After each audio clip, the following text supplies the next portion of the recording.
누가 이 호라비와 혼인하겠느냐?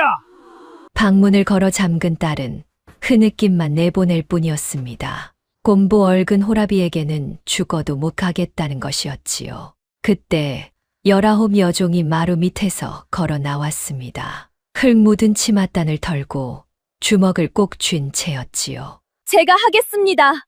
마당에 있던 모두가 숨을 삼켰습니다. 상전을 대신해 그것도 곰보 호라비에게 시집을 가겠다니요. 그런데 이 여종이 손을 든 데에는 아무도 짐작 못한 까닭이 숨어 있었습니다. 구독과 좋아요를 눌러주세요.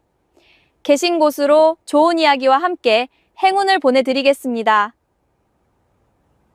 옛날 옛적 전라도 나주 고을에 어느 부잣집에 보배라는 여종이 살았습니다. 나이는 19, 부엌에서 나고 자란 아이였지요. 어미도 아비도 없이 부엌 어멈 10월의 손에 컸습니다. 남들은 그 아이를 두고 종년이라 불렀지만 보배의 눈빛만은 여느 종과 달랐습니다. 보배야, 물 좀 길어 오너라. 예, 어머니. 10월을 어머니라 불렀습지요. 피 한 방울 섞이지 않았어도 보배에게는 그이가 유일한 어머니였지요. 물동이를 이고 우물로 가는 보배의 걸음은 늘 반듯했습니다. 등은 고닫고 얼굴에는 그늘이 없었습니다. 우물가에서 만난 옆집 종이 혀를 찼습지요. 너는 종팔자에 뭐가 그리 좋다고 늘 그리 웃고 다니느냐. 웃는 게 미천이 안 드니 그렇지요. 보배가 대꾸하자 옆집 종이 픽 웃었습니다. 말재간이 여간 아닌 아이였습니다. 물동이를 이고 돌아오는 길, 보배는 담장 너머로 흘러나오는 글 읽는 소리에 걸음을 늦추었습지요. 이 집 딸 청송댁 아씨가 글선생에게 배우는 소리였지요. 하늘 따지. 아씨는 자꾸 틀렸습니다. 담 밖에 선 보배는 그 소리를 한 번 듣고도 잊지 않았습니다. 물동이를 내려놓고 흙바닥에 손가락으로 글자를 그려보았습지요. 하늘천, 따지. 어깨 너머로 익힌 글이 벌써 여러 자였습니다. 거기서 뭐 하느냐. 날카로운 목소리에 보배가 화들짝 일어섰습니다. 안방마님 나주댁이었지요. 45, 눈매가 매섭고 인매가 얇은 부인이었지요. 이 집의 살림과 사람을 한 손에 쥔 이였습니다. 물 깊고 오는 길이었습니다. 마님, 종년이 흙바닥에 무슨 낙서냐. 손이 근질거리거든 부엌 아궁이나 긁어라. 예, 마님. 보배는 두말 없이 물동이를 이고 돌아섰습니다. 나주댁의 눈이 그 뒷모습을 오래 쫓았지요. 저 아이는 어딘가 맞득잖았습지요. 종답지 않은 눈빛이, 종답지 않은 걸음이 늘 거슬렸지요. 부엌에 들어서니 10월이 아궁이 앞에 앉아 있었습니다. 또 마님한테 한 소리 들었구나. 괜찮아요, 어머니. 흙바닥 낙서 좀 했다고 매를 대는 것도 아니고요. 이 녀석아, 종이 글은 배워 무엇하려고. 아는 게 많으면 종 노릇이 더 서러운 법이다. 10월의 말에 보배는 아궁이 불을 뒤적이며 답하지 않았습니다. 그러나 마음속으로는 다른 생각을 했지요. 아는 것이 많으면 서러운 게 아니라 언젠가 그 아는 것이 저를 살릴 거라고요. 보배는 어릴 적부터 그런 아이였습니다. 10월이 문득 목소리를 낮추었습니다. 보배야, 요 며칠 사랑채가 시끄러운 걸 아느냐? 아씨 혼사 때문에 그런 거 아니에요. 그래. 그런데 그 혼처가 예사 혼처가 아니라더구나. 보배가 고개를 들었지요. 10월은 아궁이 불빛에 얼굴을 붉히며 말을 이었습니다. 신랑들 사람이 곰보에다 나이도 27이나 먹은 호랍이라는 게야. 게다가 실성한 사람이라는 소문까지 돈다더라. 실성한 사람에게 아씨를 시집 보낸다고요? 쉿. 어디 가서 그런 말 하지 마라. 마님이 들으면 큰일 난다. 보배는 입을 다물었습니다. 그러나 마음 한구석이 서늘해졌지요. 곱게 자란 아씨가 그런 호라비에게 간다니 무슨 곡절이 있는 게 분명했지요. 바로 그 무렵 사랑채에서는 안방마님 나주댁과 청지기 판세가 마주 앉아 있었습니다. 판세는 이 집의 안팎 살림을 도맡은 자였습니다. 나이 40에 눈이 재빠르고 셈이 빨랐지요. 사람들은 그를 두고 마님의 그림자라 불렀습니다. 마님, 도원가와의 일은 이제 되돌릴 수 없습니다. 정령 방도가 없단 말이냐. 은자 100냥이면 다른 데서 꾸어서라도 갚으면 될 것을. 그 댁이 원하는 건 돈이 아니라 혼사입니다. 흉년에 마님께서 지신 100냥 빚, 그것을 없던 일로 하는 조건이 이혼인 아닙니까? 도원가와 연을 맺으면 그 빚은 절로 지워지는 것이지요. 나주댁의 얼굴이 일그러졌습니다. 판세는 그런 마님을 겼는지라며 속으로 웃었지요. 사실 그 빚 문서는 판세가 손을 댄 것이었지요. 그러나 나주댁은 그것을 알 리 없었습니다. 곱게 키운 내 딸을 곰보 호라비에게 보내라니. 세상에 이런 법이 어디 있느냐. 법이 아니라 빚입니다, 마님. 빚은 갚아야 하는 법이지요. 판세의 말에는 은근한 협박이 배어 있었습니다. 나주댁은 이를 악물었지요. 딸을 지키자니 빚이 무섭고 빚을 없애자니 딸이 아까웠지요. 그 사이에서 부인의 마음은 갈갈이 찢겼습니다. 며칠만 더 생각해보자. 혼산날이 나흘 남았습니다, 마님. 도원가에서는 신부만 오면 그날로 빚 문서를 태우겠다 했습니다. 더는 미룰 수 없습니다. 판세가 물러가고 나주댁은 홀로 사랑채에 남았습니다. 등잔불이 흔들렸지요. 부인의 그림자도 벽 위에서 함께 흔들렸지요. 그때 부인의 머릿속에 문득 한 얼굴이 떠올랐습니다. 부엌의 그 여종, 보배였습니다. 이튿날 아침 마당에서 소동이 일었습지요. 청송댁 아씨가 혼사 이야기를 듣고 방문을 걸어 잠근 것이었지요. 아씨는 곰보 호라비에게는 죽어도 못 간다며 울음을 그치지 않았습니다. 이 어미 말을 들어야지. 어인 고집이냐. 어머니 차라리 저를 죽이세요. 그런 사람에게는 못 갑니다. 방문 너머로 딸의 흐느낌이 새어 나왔습니다. 나주댁의 얼굴이 불그락푸르락했지요. 마당에 모인 종들은 고개를 숙인 채 눈치만 살폈지요. 그때 나주댁이 마당을 향해 소리쳤습니다. 누가 이 호라비와 혼인하겠느냐. 혼산날이 코앞인데 어인 울음이냐. 마당에 무거운 침묵이 내려앉았습니다. 아무도 나서지 않았지요. 실성한 호라비에게 시집 가겠다는 이가 있을 리 없었지요. 바로 그때였습니다. 부엌 쪽에서 한 사람이 걸어 나왔습니다. 보배였습지요. 흙 묻은 치맛단을 털고 주먹을 꼭 쥔 채였지요. 제가 하겠습니다. 마당의 모든 눈이 보배에게 쏠렸습니다. 나주댁도 눈을 크게 떴습니다. 10월은 부엌 문턱에서 그대로 굳어버렸지요. 너 지금 뭐라 했느냐. 제가 아씨 대신 시집 가겠습니다, 마님. 보배의 목소리는 떨리지 않았습니다. 오히려 또렷했지요. 종년의 입에서 나온 말치고는 너무나 담대했습니다. 나주댁은 한동안 말을 잊지 못했습니다. 내가 무슨 생각으로 그런 말을 하는지 모르겠다만 이건 예사실이 아니다. 그 집에 한번 들어가면 다시는 이 문턱을 못 넘을 수도 있어. 압니다, 마님. 곰보에 실성한 호랍이다. 그래도 가겠느냐? 가겠습니다. 보배의 눈에는 흔들림이 없었지요. 무언가 굳게 정한 사람의 눈빛이었지요. 나주댁은 그 눈을 마주 보다가 슬며시 시선을 피했습니다. 부인의 마음속에서는 계산이 빠르게 돌아갔습니다. 딸을 지키고 빚도 없애고 게다가 거슬리던 종년까지 내보낼 수 있다니요. 이보다 좋은 셈이 없었습니다. 그렇다면 좋다. 내가 대신 가거라. 말은 그렇게 떨어졌습니다. 그러나 마당 한 구석에서는 10월이 손으로 입을 틀어막고 있었지요. 10월의 눈에는 눈물이 그렁그렁 맺혔습니다. 애지중지 키운 아이를 그런 곳에 보내야 한다니 어미의 가슴이 무너지는 듯했습니다. 그날 밤 부엌 뒷방에서 10월은 보배를 붙잡고 울었습지요. 이 미련한 것사, 어쩌자고 그런 말을 했느냐. 곰보에 실성한 호랍이라지 않느냐.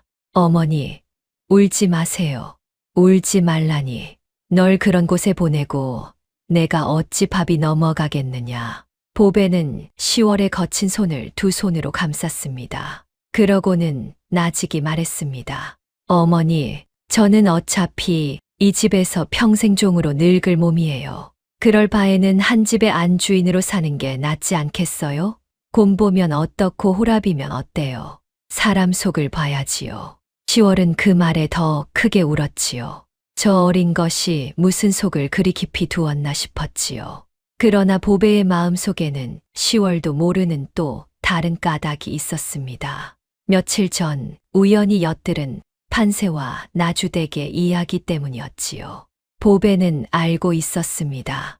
이 혼사에 무언가 수상한 구석이 있다는 것을요. 실성했다는 호랍이, 없던 빚, 서두르는 혼사, 무언가 악의가 맞지 않았습니다. 보배는 그 악의가 맞지 않는 틈을 파고들 작정이었습니다. 종으로 사느니 그 틈에 제 삶을 걸어보기로 한 것이지요. 어머니, 저 하나만 여쭐게요. 제가 어릴 적에 이 집에 어떻게 오게 되었어요? 느닷없는 물음에 10월의 손이 멈칫했습니다. 어둠 속에서 10월의 얼굴이 굳었지요. 그건 왜 갑자기 묻느냐? 그냥요. 시집 가기 전에 제 뿌리라도 알고 싶어서요.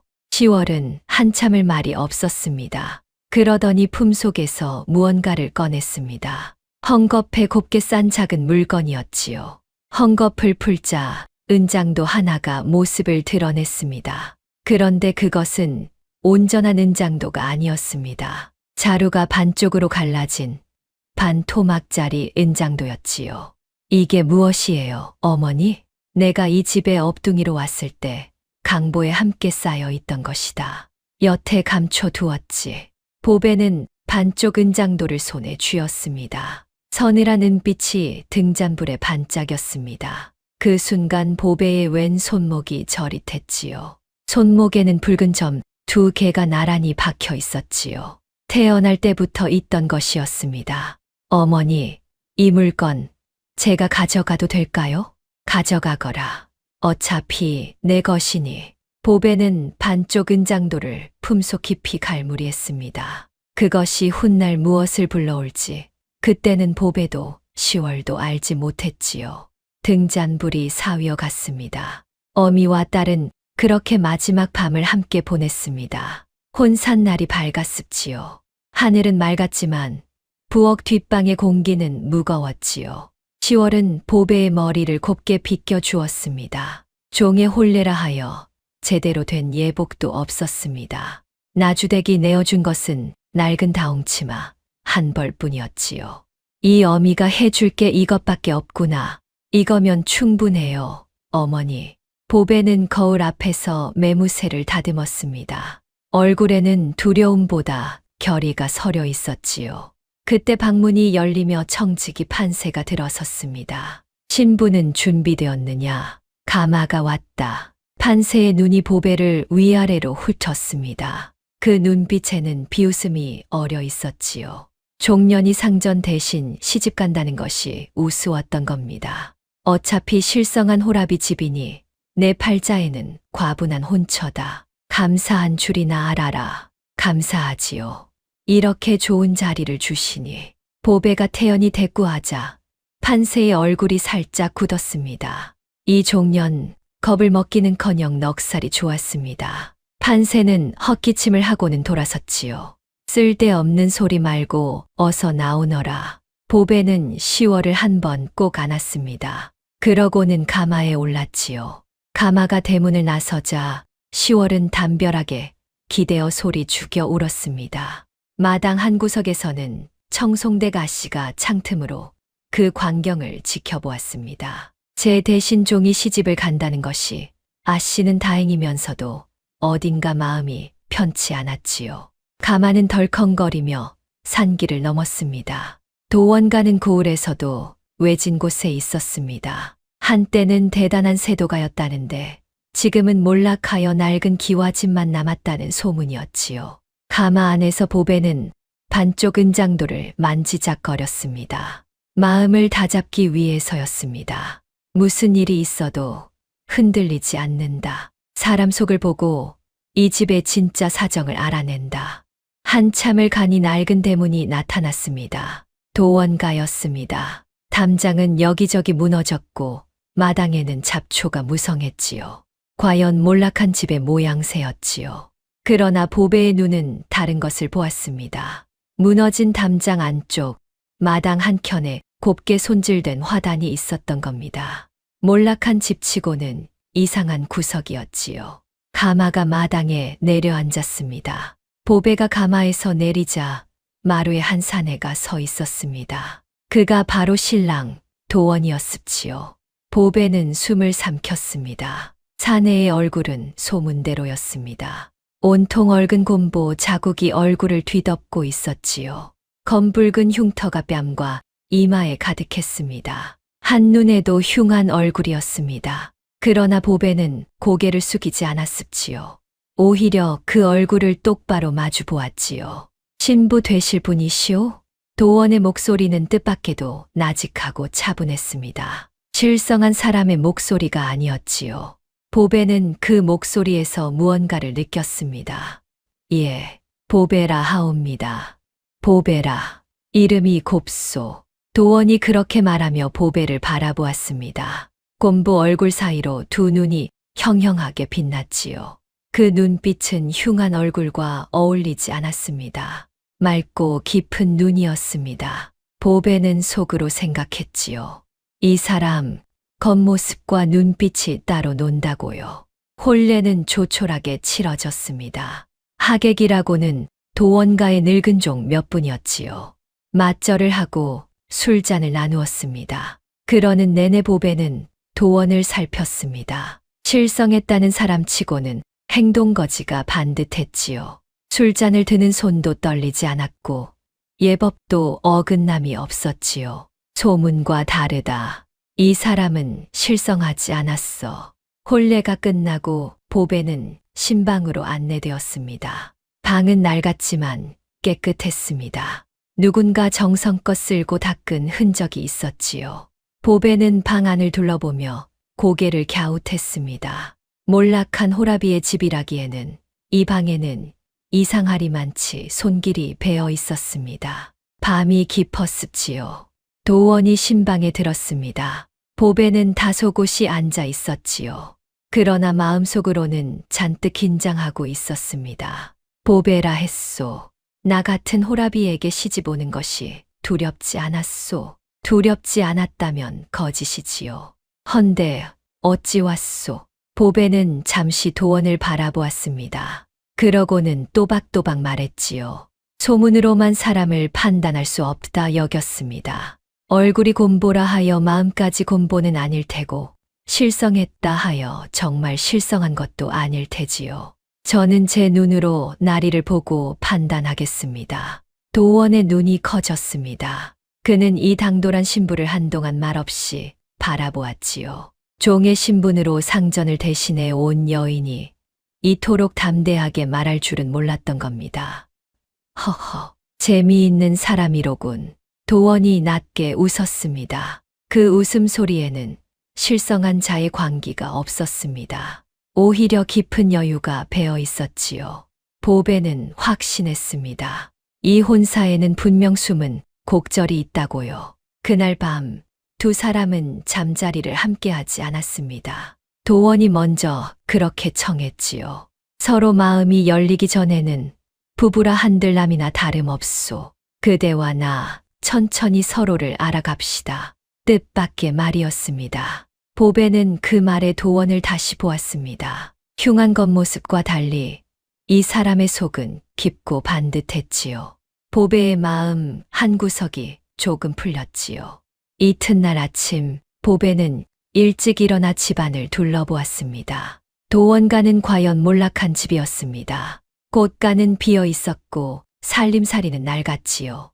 부엌에는 며칠 묵은 재만 쌓여 있었습니다. 그런데 이상한 것은 이 집에 사람이 몇 없다는 점이었습니다. 늙은 종 두엇과 병들어 누운 노마님 한 분뿐이었지요. 새아기 씨, 여기 계셨소. 늙은 종 하나가 다가왔습니다. 이름은 덕수라 했지요. 도원가에서 오래 일한 이였습니다. 영감님, 이 집에 노마님이 계시다지요? 예, 도련님 어머니 되십니다. 병으로 누우신 지 오래되었지요. 제가 문안을 드려도 될까요? 덕수가 놀란 얼굴로 보배를 보았습니다. 시집 온 첫날부터 시어머니 문안을 청하는 며느리는 흔치 않았지요. 더구나 병든 시어머니를요.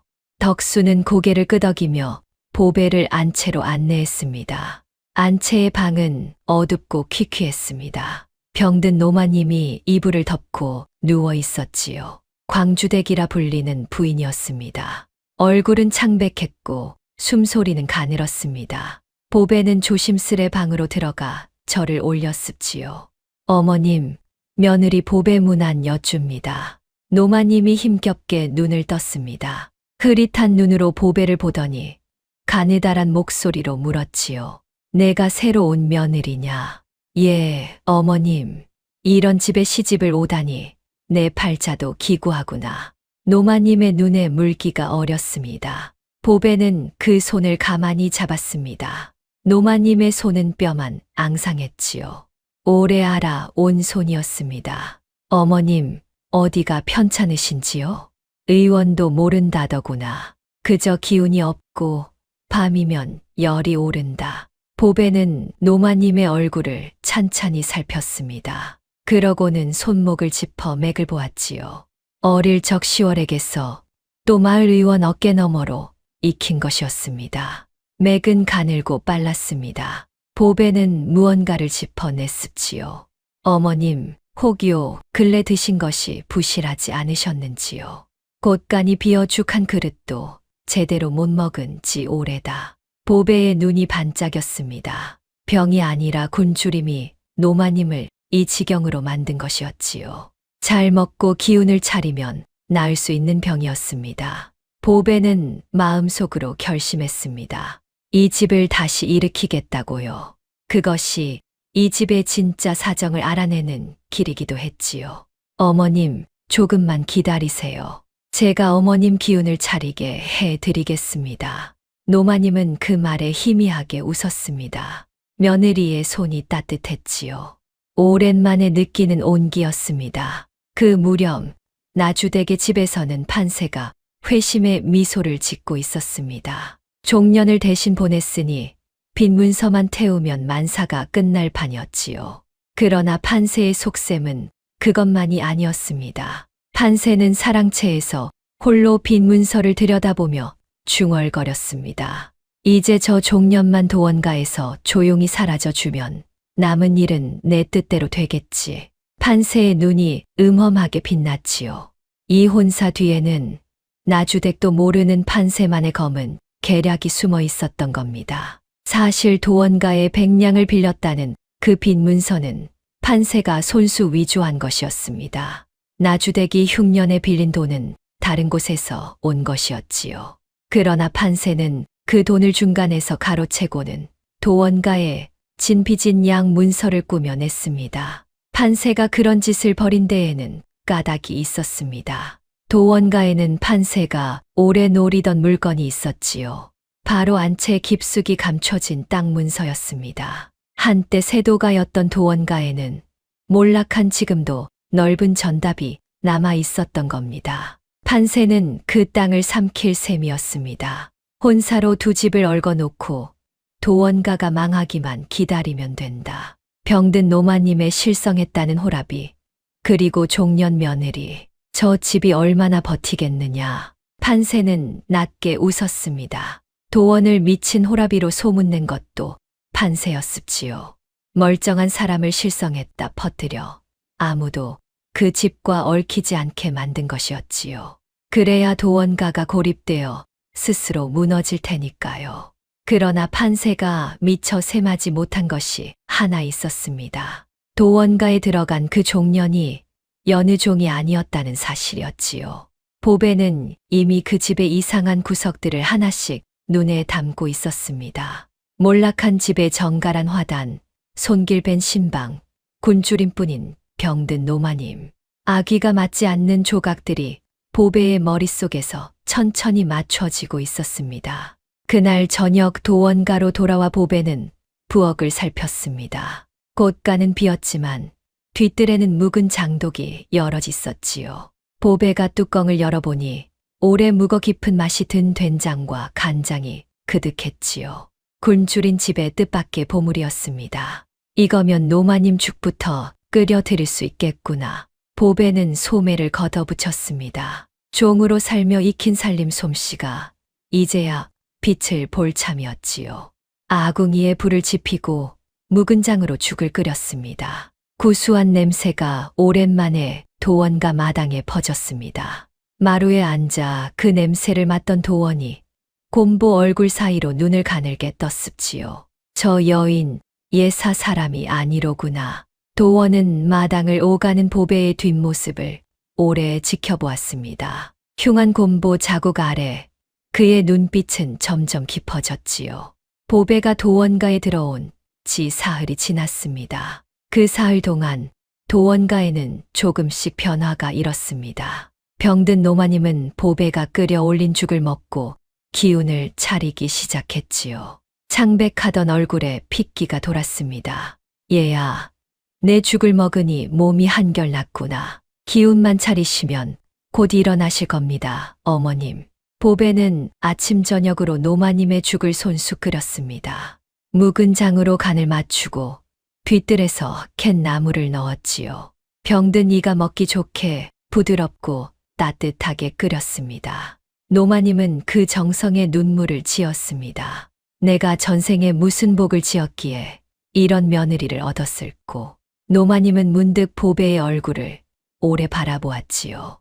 그러고는 나직이 말했지요. 얘야, 세상 사람들은 얼굴만 보고 사람을 가늠하더구나. 내 아들이 곰보라 하여 모두들 등을 돌렸지. 허나 사람의 값은 얼굴이 아니라 그 속을 보아야 아는 법이니라. 너는 그것을 아는 아이 같구나. 보배는 그 말을 마음에 새겼습니다. 겉을 보지 않고 속을 보는 것, 그것은 보배가 평생 지켜온 마음이기도 했지요. 보배는 노마님의 손을 주무르며 미소 지었습니다. 그러면서도 눈으로는 늘 집안을 살폈지요. 이 집의 진짜 사정을 알아내는 것, 그것이 보배의 속셈이었습니다. 하루는 보배가 도원의 방을 정리하다가 이상한 것을 발견했습니다. 낡은 서책 사이에 끼워진 종이 한 장이었지요. 거기에는 반듯한 글씨로 무언가가 적혀 있었습니다. 보배는 어깨 너머로 익힌 글을 더듬어 읽어보았습니다. 백성이 굶으니 곳간을 열라. 관가의 곡식은 백성의 것이라. 보배의 눈이 커졌습니다. 실성했다는 호라비가 이런 글을 쓸 리 없었지요. 게다가 글씨는 명필이었습니다. 오랜 수련을 쌓은 이의 필체였지요. 보배는 그 종이를 제자리에 두고 조용히 방을 나왔습니다. 머릿속에서 조각들이 하나둘 맞춰지고 있었습니다. 이 사람은 실성한 호라비가 아니다. 무언가를 감추고 있어. 그날 밤 보배는 도원과 마주 앉았습니다. 도원은 여전히 곰보 얼굴이었지요. 그러나 보배는 이제 그 얼굴 너머를 보고 있었습니다. 나리, 한 가지 여쭤도 될까요? 말해 보시오. 나리는 어찌하여 실성했다는 소문을 그냥 두십니까? 나리는 실성하지 않으셨는데요. 도원의 눈이 흔들렸습니다. 곰보 얼굴 아래 그의 표정이 잠시 굳었지요. 그러나 이내 그는 나직이 웃었습니다. 어찌 그리 생각하시오? 나리의 글을 보았습니다. 백성을 걱정하는 그 글, 실성한 사람은 쓸 수 없는 글이지요. 도원은 한동안 말이 없었습니다. 이 여인은 예사롭지 않았지요. 며칠 만에 자신의 정체에 이토록 다가서다니요. 도원은 보배를 물끄러미 바라보다가 입을 열었습니다. 보배, 그대는 참으로 눈이 밝은 사람이구려. 허나 아직은 때가 아니오. 언젠가 모든 것을 말할 날이 올 것이오. 기다리겠습니다. 나리, 보배는 더 캐묻지 않았습니다. 사람에게는 저마다 때가 있는 법이니까요. 도원은 그런 보배가 더욱 미덥게 여겨졌습니다. 두 사람 사이에는 조금씩 신뢰가 쌓여갔지요. 이튿날 보배는 뒷마당 화단 앞에 섰습니다. 몰락한 집에 어울리지 않게 곱게 손질된 화단이었지요.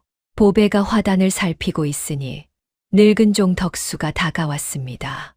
영감님, 이 화단은 누가 가꾸는지요?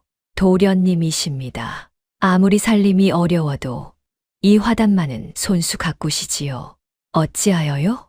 덕수는 잠시 머뭇거리다가 낮은 목소리로 말했습니다. 돌아가신 큰마님, 그러니까 도련님 할머님께서 아끼시던 화단이랍니다. 도련님은 그 뜻을 기려 여태 가꾸시는 게지요. 이 집이 아무리 기울어도 근본만은 지키겠다는 마음이신 겁니다. 보배는 고개를 끄덕였습지요. 근본을 지키는 마음, 그것이 이 집안의 뼈대였지요.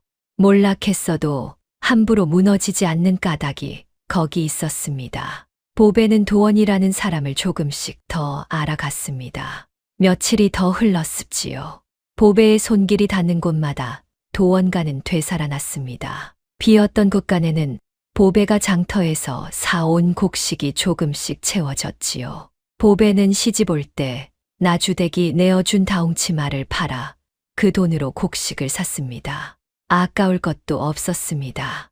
이 집을 살리는 것이 먼저였지요. 새아기 씨, 어찌 홀례 옷까지 파신단 말이오. 덕수가 안타까워하자 보배는 웃으며 답했습니다. 옷은 또 지으면 되지요. 사람이 굶는 것보다야 낫지 않겠어요? 보배의 살림 솜씨는 놀라웠습니다. 남은 곡식으로 떡을 빚어 장에 내다 팔고 그 돈으로 다시 살림을 늘렸지요. 뒤뜰에 묵은 장을 팔아 목돈을 마련하기도 했습니다. 장터에 나간 보배는 눈썰미도 좋았습니다. 어느 장수가 돛박을 속이는지 어느 곡식이 실한지 한눈에 알아보았지요. 하루는 쌀장수가 돛박에 손가락을 걸어 양을 속이려 들자 보배가 그 손목을 가만히 짚었습니다. 어르신, 돛박은 손이 아니라 곡식으로 채우는 것이지요. 쌀장수가 무안에 얼굴을 붉히자 구경하던 사람들이 웃음을 터뜨렸습니다. 그날 이후 장터에서는 도원과 새댁을 함부로 속이지 못했지요.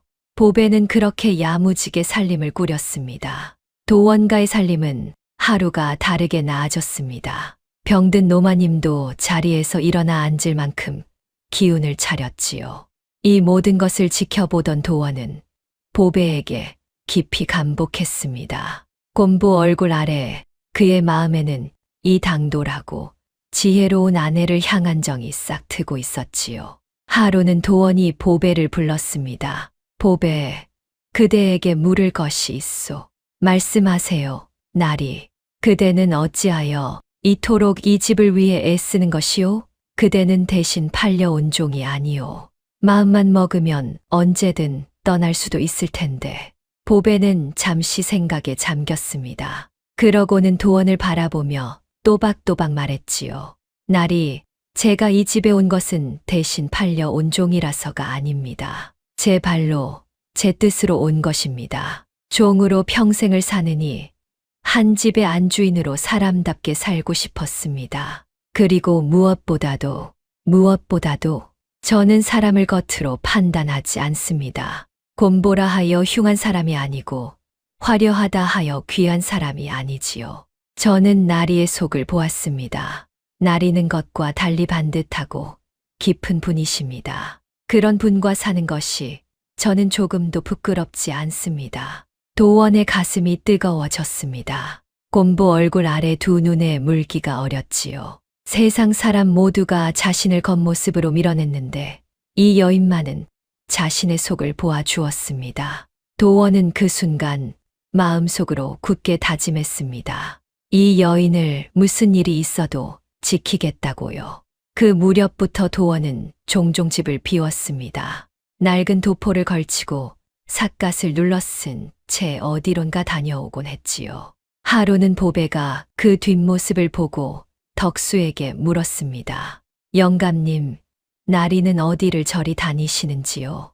덕수는 잠시 머뭇거리다 낮게 답했습니다. 도련님은 고을을 두루 돌아보십니다. 흉년의 백성들이 어찌 사는지, 굶는 이는 없는지 손수 살피시지요. 남들 눈에는 실성한 호라비가 정처 없이 떠도는 것처럼 보이겠지만요. 보배는 그 말에 가슴이 서늘해졌지요. 실성했다는 소문 뒤에 도원은 남몰래 백성을 살피고 있었던 겁니다. 몰락한 집의 호라비가 어찌하여 백성을 그토록 마음에 두는 것일까요? 보배의 머릿속에서 또 하나의 조각이 맞춰지고 있었습니다. 그날 저녁 돌아온 도원의 도포 자락에는 흙먼지가 잔뜩 묻어 있었습니다. 보배는 말없이 그 옷을 받아 털었지요. 그러고는 나직이 말했습니다. 나리, 오늘도 먼 길 다녀오셨군요. 도원이 흠칫 보배를 바라보았습니다. 보배의 눈빛은 모든 것을 아는 듯 하면서도 아무것도 캐묻지 않았지요. 도원은 그 마음이 고마웠습니다. 두 사람 사이에는 말 없는 믿음이 오갔습니다. 바로 그 무렵 노마님이 문득 보배를 조용히 불렀습지요. 자리에서 일어나 앉을 만큼 기운을 차린 노마님이었지요. 얘야, 이리 가까이 오너라. 보배가 다가가 앉자 노마님은 보배의 손을 잡았습니다. 그러다 노마님의 눈길이 보배의 왼 손목에 멎었습니다. 소매가 거쳐 드러난 손목에는 붉은 점, 그 개가 나란히 박혀 있었지요. 이 점은 노마님의 목소리가 떨렸습니다. 무언가에 놀란 얼굴이었지요. 그러나 보배는 그 떨림의 까닭을 알지 못했습니다. 어릴 적부터 있던 점입니다. 어머님, 왜 그러세요?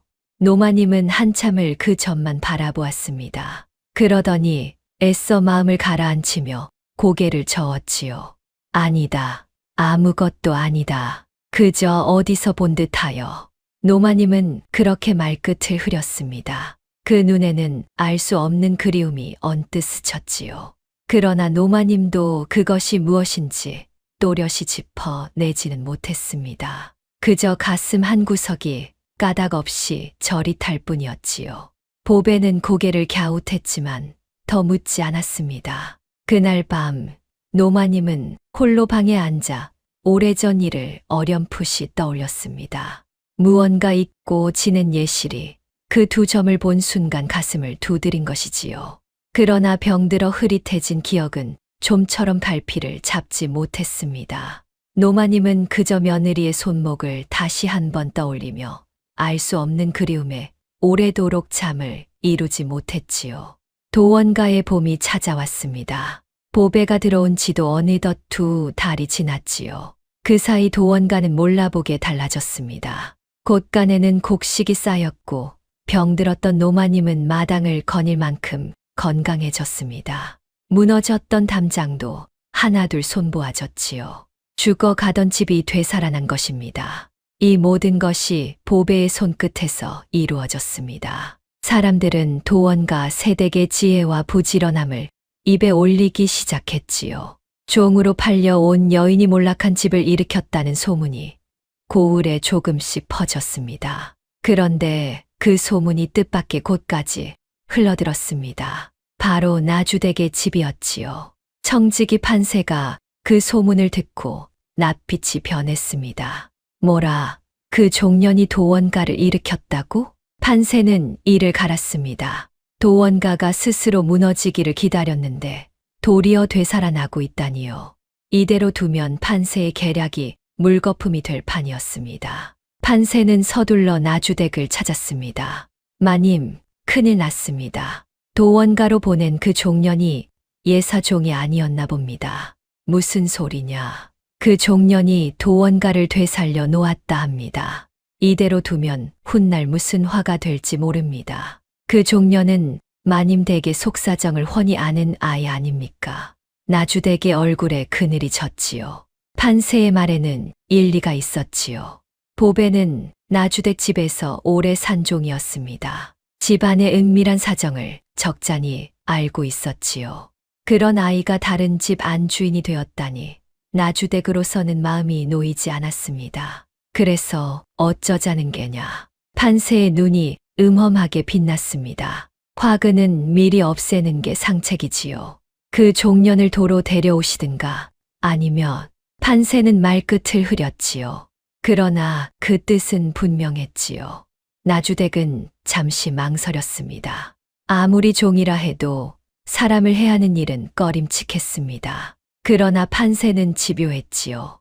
마님, 지금 인정을 두실 때가 아닙니다. 그 종년이 입을 열면 마님 댁이 위태로워집니다. 흉년의 백성목 곡식을 빼돌린 일이며 관가에 바칠 세곡을 속인 일이며 그 아이가 다 알고 있지 않습니까? 나주댁의 얼굴이 하얗게 질렸습니다. 판세가 짚은 것은 나주댁의 가장 아픈 곳이었지요. 사실 나주댁의 집은 겉보기와 달리 떳떳지 못한 재물로 일군 것이었습니다. 그 은밀한 죄를 보배가 알고 있다는 것이 나주댁을 두렵게 만들었습니다. 알겠다. 내 뜻대로 하되 소란은 일으키지 마라. 염려 마십시오, 마님. 조용히 처리하겠습니다. 판세는 물러나오며 회심의 미소를 지었지요. 이제 명분이 생겼지요. 나주댁을 부추겨 보배를 없애고 도원가가 다시 흔들리는 틈을 타 땅 문서를 삼킬 셈이었습니다. 판세의 검은 계략이 다시 움직이기 시작했습니다. 며칠 뒤 도원가에 낯선 종 하나가 찾아왔습지요. 나주댁이 보냈다는 자였지요. 겉으로는 새댁의 안부를 살피러 왔다 했지만 실은 판세가 심어둔 밀정이었습니다. 그 자는 도원가의 살림과 형편을 낱낱이 살피고 돌아갔지요. 보배는 그 낌새를 놓치지 않았습니다. 마당을 기웃거리며 곳간과 안채를 눈에 담는 그자의 눈길이 예사롭지 않았거든요. 먼 길 오셨는데 욕이라도 하고 가시지요. 보배는 짐짓태연히 그자를 붙들어 밥상을 차려냈습니다. 그러면서 슬쩍 말을 건넸지요. 나주댁 마님은 안녕하신지요? 판세 어른도 여전하시고요? 밀정은 밥을 먹다 말고 흠칫했습니다. 보배가 판세의 이름을 대뜸 꺼냈으니까요. 보배는 그 반응을 놓치지 않았습니다. 이자가 판세와 이어져 있다는 것을 확인한 것이지요. 밀정이 돌아가자 보배는 조용히 마음을 다잡았습니다. 역시 판세가 움직이기 시작했구나. 나를 없애려는 게 분명해. 보배는 두렵지 않았습니다. 오히려 눈빛이 더 또렷해졌지요. 종으로 숨죽여 살던 시절은 지났습니다. 이제는 지켜야 할 집과 사람이 있었으니까요. 한편 도원가에서는 보배가 뜻밖의 사실을 알아가고 있었습니다. 그날도 보배는 노마님의 방을 정리하다가 낡은 함 하나를 발견했지요. 보배가 조심스레 함을 열자 안에는 오래된 문서들이 들어 있었습니다. 보배는 어깨 너머로 익힌 글로 그 문서를 더듬어 읽었습니다. 그러다 한 장에서 눈이 멎었지요. 그것은 벼슬 임명장이었습니다. 도원의 아버지가 한때 판서를 지냈다는 기록이었지요. 판서라니, 이 집이 그런 명문가였단 말인가. 보배는 놀라 손이 떨렸습니다. 몰락한 호라비의 집이 아니라 한때 나라의 큰 벼슬을 지낸 명문가였던 겁니다. 그렇다면 도원은 그런 명문가의 자제라는 뜻이었지요. 실성한 호라비가 아니라요. 보배가 문서를 들여다보고 있을 때 방문이 열렸습니다. 도원이었습니다. 도원은 보배의 손에 들린 문서를 보고 잠시 굳었지요. 그러나 이내 나직이 말했습니다. 보았구려. 날이 이것이 다 무엇입니까? 판서라니요. 도원은 방으로 들어와 보배 앞에 앉았습니다. 그러고는 오랜 침묵 끝에 입을 열었지요. 이제는 말할 때가 된 것 같소. 보배, 내 이야기를 들어주겠소. 보배는 고개를 끄덕였습니다. 도원은 천천히 자신의 사연을 풀어놓기 시작했습니다. 내 아버님은 판서를 지내신 분이요. 헌하고든 성품 탓에 간신들의 모함을 받아 벼스에서 쫓겨나셨지. 그 화병으로 일찍 세상을 드셨소. 우리 집은 그렇게 하루아침에 기울었소. 그럼 나는 아버님의 뜻을 잇고자 했소. 다시 벼슬길에 나아가 아버님의 억울함을 풀고 백성을 위한 정치를 펴고 싶었지. 허나 몰락한 집안의 자제를 누가 알아주겠소. 그래서 나는 스스로를 감추기로 했소. 도원의 목소리에는 깊은 회한이 배어 있었지요. 보배는 숨죽여 그 이야기를 들었지요. 세상 사람들이 나를 실성한 곰보 호라비로 알게 두었소. 그래야 아무도 나를 주목하지 않을 테니까. 나는 그 소문 뒤에 숨어 남몰래 고을을 돌며 백성의 삶을 살폈소. 언젠가 때가 오면 이 두 눈으로 본 백성의 고통을 세상에 알릴 작정이었지. 보배의 눈에 눈물이 그렁그렁 맺혔습니다. 도원의 흉한 얼굴 뒤에 이토록 깊고 고든 뜻이 숨어 있었던 겁니다. 세상은 그를 실성한 호랍이라 비웃었지만 그는 누구보다 백성을 사랑하는 선비였지요. 날이 그 곰보 자국은 보배가 조심스레 묻자 도원이 옅게 웃었습니다. 이건 말이오? 도원은 손을 들어 자신의 뺨을 문질렀습니다. 그러자 놀라운 일이 벌어졌지요. 검붉은 곰보 자국이 조금씩 지워지기 시작한 겁니다. 보배는 눈을 크게 떴습니다. 이건 그렇소. 이 곰보 자국은 그린 것이오. 특별한 물감으로 얼굴에 흉터를 그려 사람들이 나를 피하게 만든 것이지. 도원이 뺨을 마저 문지르자 흉터 아래에서 말끔한 얼굴이 드러났습니다. 그러나 도원은 곧 손을 멈추었지요. 아직은 때가 아니라는 듯 다시 흉터를 매만졌습니다. 아직은 이 얼굴로 살아야 하오. 허나 그대에게만은 진실을 보이고 싶었소. 보배는 그 자리에서 한동안 말을 잇지 못했습니다. 모든 것이 이제야 맞아떨어졌지요. 정갈한 화단도, 명필의 글씨도, 백성을 살피는 발걸음도, 도원은 실성한 호라비가 아니라 뜻을 감춘 선비였습니다. 날이 어찌하여 이 진실을 저에게 보이십니까? 도원은 보배의 눈을 깊이 바라보았습니다. 그대가 나의 속을 보아준 유일한 사람이기 때문이오. 세상 모두가 내 얼굴만 보고 등을 돌렸으나 그대만은 달랐소. 보배, 나는 그대를 진심으로 아내로 맞고 싶소. 종이 아니라 이 집의 안주인으로. 보배의 가슴이 뜨겁게 벅차올랐습지요. 그러나 보배는 기쁨에 앞서 마음이 무거워졌지요.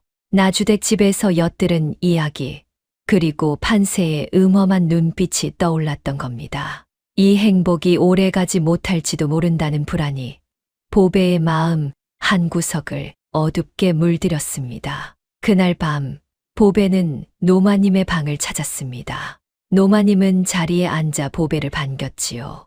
두 사람은 등잔불 아래 마주 앉았습니다. 어머님, 한 가지 여쭙고 싶은 것이 있습니다. 말해 보아라. 나주댁 그러니까 제가 살던 집과 이 댁 사이에 무슨 연이 있었는지요. 어찌하여 혼사가 오간 것입니까? 노마님의 얼굴에 씁쓸함이 스쳤습니다. 노마님은 한숨을 쉬며 말했지요. 나도 자세히는 모른다. 어느 날 청직이라는 자가 찾아와 빚을 갚는 대신 혼사를 맺자 하더구나. 우리 집안이 그 댁에 큰 돈을 빌려주었다는 게야. 허나 나는 그런 기억이 없다. 도무지 영문을 알 수 없는 일이었지. 보배의 눈이 반짝였습니다. 역시 그랬습니다. 빚이 있다고 나주댁을 속인 것도, 없는 빚을 도원가에 진척한 것도 모두 판세의 농간이었지요. 판세는 양쪽 집을 다 속이고 있었던 겁니다. 어머님, 그 청직이라는 자, 혹 판세라는 자가 아니었는지요? 맞다. 그 자였다. 눈이 재빠르고 셈이 밝은 자였지. 어찌 아느냐? 제가 살던 집의 청지기가 바로 그 자입니다. 노마님이 놀라 보배를 보았습니다. 두 사람은 그제야 무언가 큰 그림을 어렴풋이 짐작했지요. 판세라는 자가 양쪽 집을 저울질하며 무언가를 꾸미고 있다는 것을요. 어머님, 조심하셔야 합니다. 그 자는 예사 청지기가 아닙니다. 필시 이 댁에 무언가를 노리고 있을 겁니다. 노마님은 보배의 손을 꼭 잡았습니다. 얘야, 내가 이 집에 온 것이 참으로 하늘의 뜻인가 보구나. 내가 아니었으면 우리는 영문도 모르고 당했을 게다. 보배는 노마님의 손을 마주 잡으며 결심을 굳혔습니다. 이 집을 지키겠다고요. 판세의 계략이 무엇이든 반드시 밝혀내고야 말겠다고 다짐했지요. 등잔불이 두 사람의 그림자를 벽 위에 나란히 드리웠습니다. 시어머니와 며느리는 그렇게 한마음이 되었습니다. 도원가의 진실이 하나둘 드러나면서 보배와 도원 사이에는 깊은 믿음이 자리 잡았습지요. 두 사람은 이제 서로를 진정한 부부로 여기게 되었지요. 낮에는 함께 살림을 꾸리고 밤이면 등잔불 아래 마주 앉아 세상 이야기를 나누었습니다. 하루는 도원이 보배에게 붓을 쥐어 주었습니다. 보배, 그대는 글을 배우고 싶어 하지 않았소. 내가 가르쳐 주겠소. 제가 글을요? 보배의 눈이 커졌지요. 종의 신분으로는 감히 꿈도 꾸지 못하던 일이었지요. 어깨너머로만 익히던 글을 이제 제대로 배울 수 있게 된 겁니다. 보배는 벅찬 마음으로 붓을 잡았습니다. 하늘, 따지, 도원이 한자 한자 짚어주면 보배는 그것을 놀라운 속도로 익혔습니다. 하나를 가르치면 열을 아는 아이였지요. 도원은 감탄했습니다. 그대의 총기가 참으로 비상하구려. 사내로 태어났으면 능히 과거에 급제했을 것이요. 과분한 말씀이십니다. 보배는 겸손히 답했지만 속으로는 뿌듯했습니다. 배움의 즐거움을 처음으로 마음껏 누렸으니까요. 도원은 그런 보배를 흐뭇하게 바라보았습니다. 두 사람이 함께 글을 읽는 밤이면 낡은 도원가에도 따뜻한 정이 흘렀지요. 하루는 보배가 도원에게 물었습니다. 나리, 글을 알면 무엇이 달라집니까? 도원은 잠시 생각하더니 답했습니다. 글을 알면 세상이 보이요. 누가 백성을 속이는지, 어느 문서가 거짓인지 글을 아는 자만이 가려낼 수 있소. 힘없는 이들이 억울하게 당하는 것도 대개는 글을 몰라 문서에 속기 때문이지. 보배는 그 말을 깊이 새겼지요. 문득 판세가 꾸민다는 그 빈 문서가 떠올랐지요. 글을 알면 그 거짓 문서의 진위도 가려낼 수 있을 터였습니다. 보배는 더욱 열심히 글을 익혔습니다.